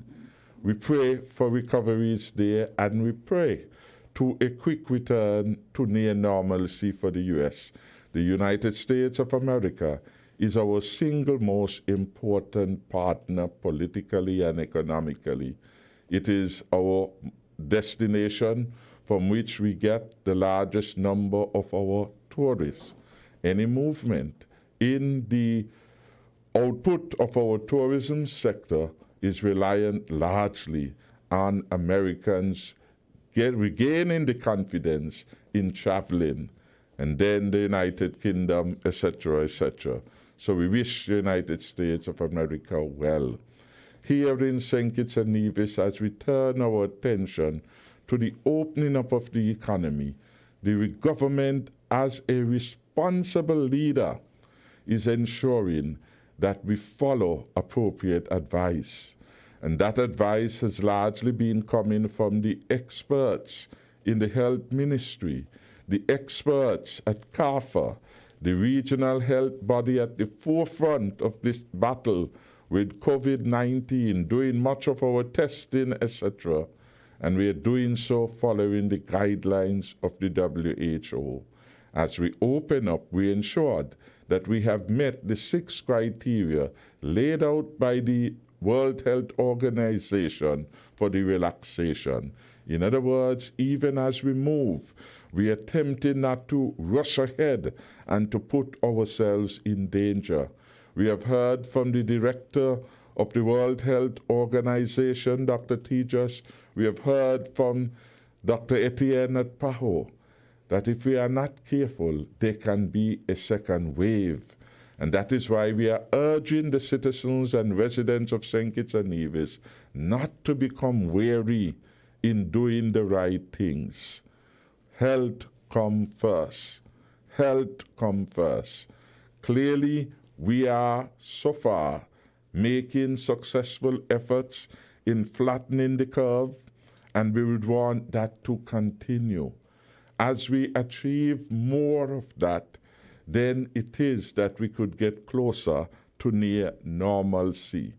But near normalcy means we may never return to what was. We have heard, for example, the implications for health, for the build-out of a tourism plant, which must be more health conscious in the product orientation.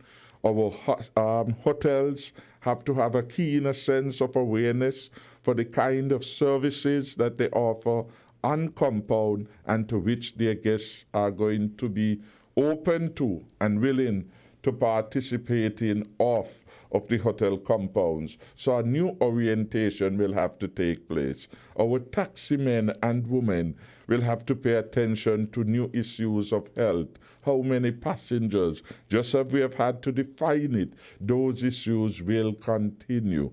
So it is a lot of relearning and unlearning of some of the habits that we had developed in the past. And I want the country to focus on that. What we do know is that in St. Kitts and Nevis, this government, thanks be to God, has been able to provide successful leadership of the process so far. We need to continue on that path of good government.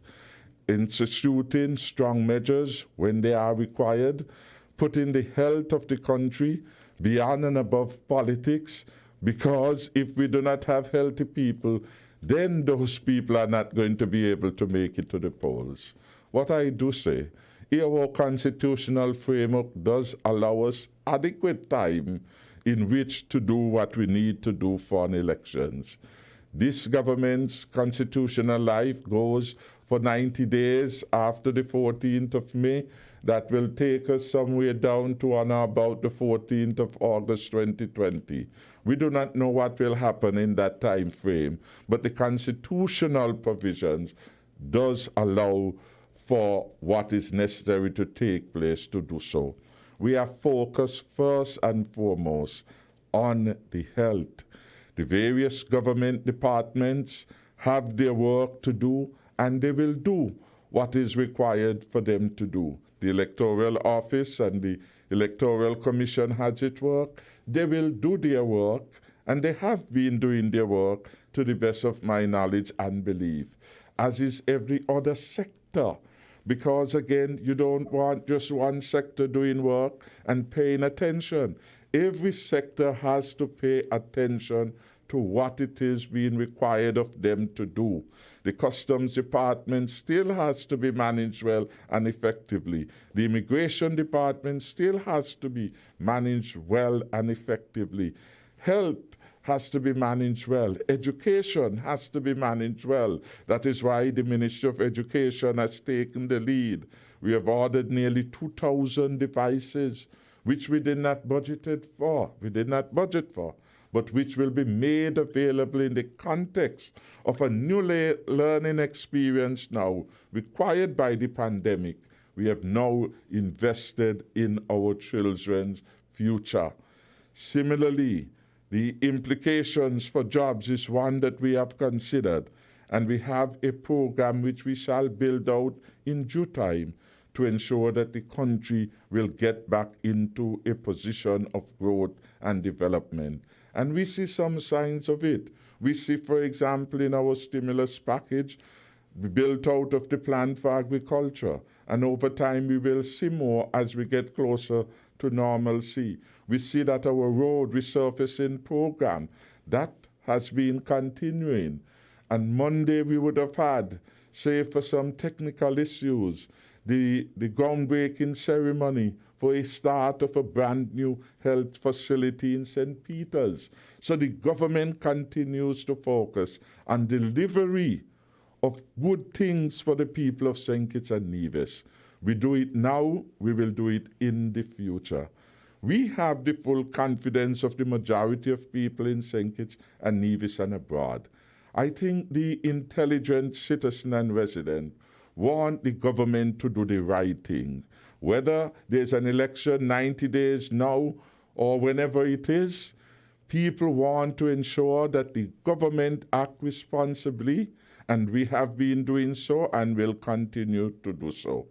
Again, let us work together, work hand in hand with the government to bring our beloved country as close as we can to normalcy as soon as we can.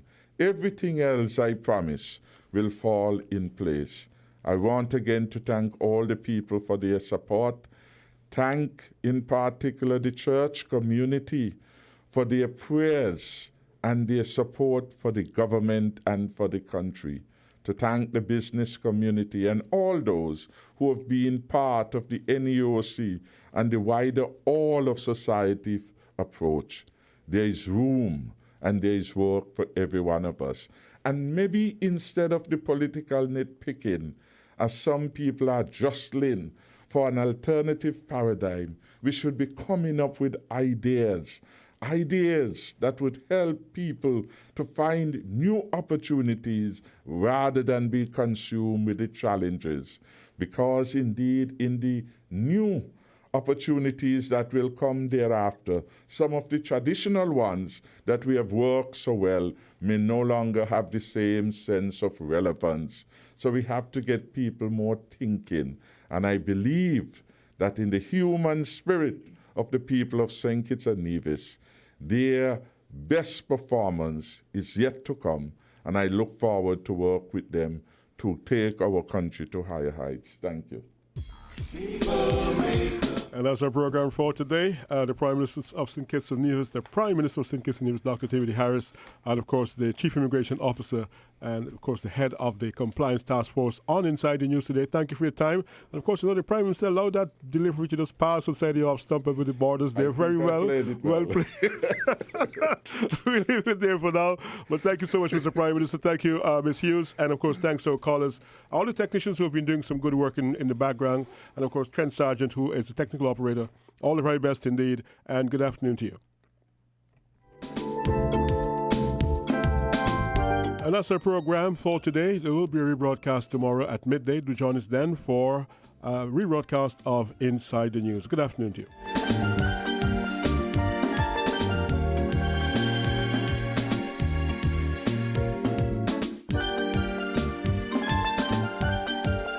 Inside the News was brought to you with the very best wishes of the cable and Carib Brewery.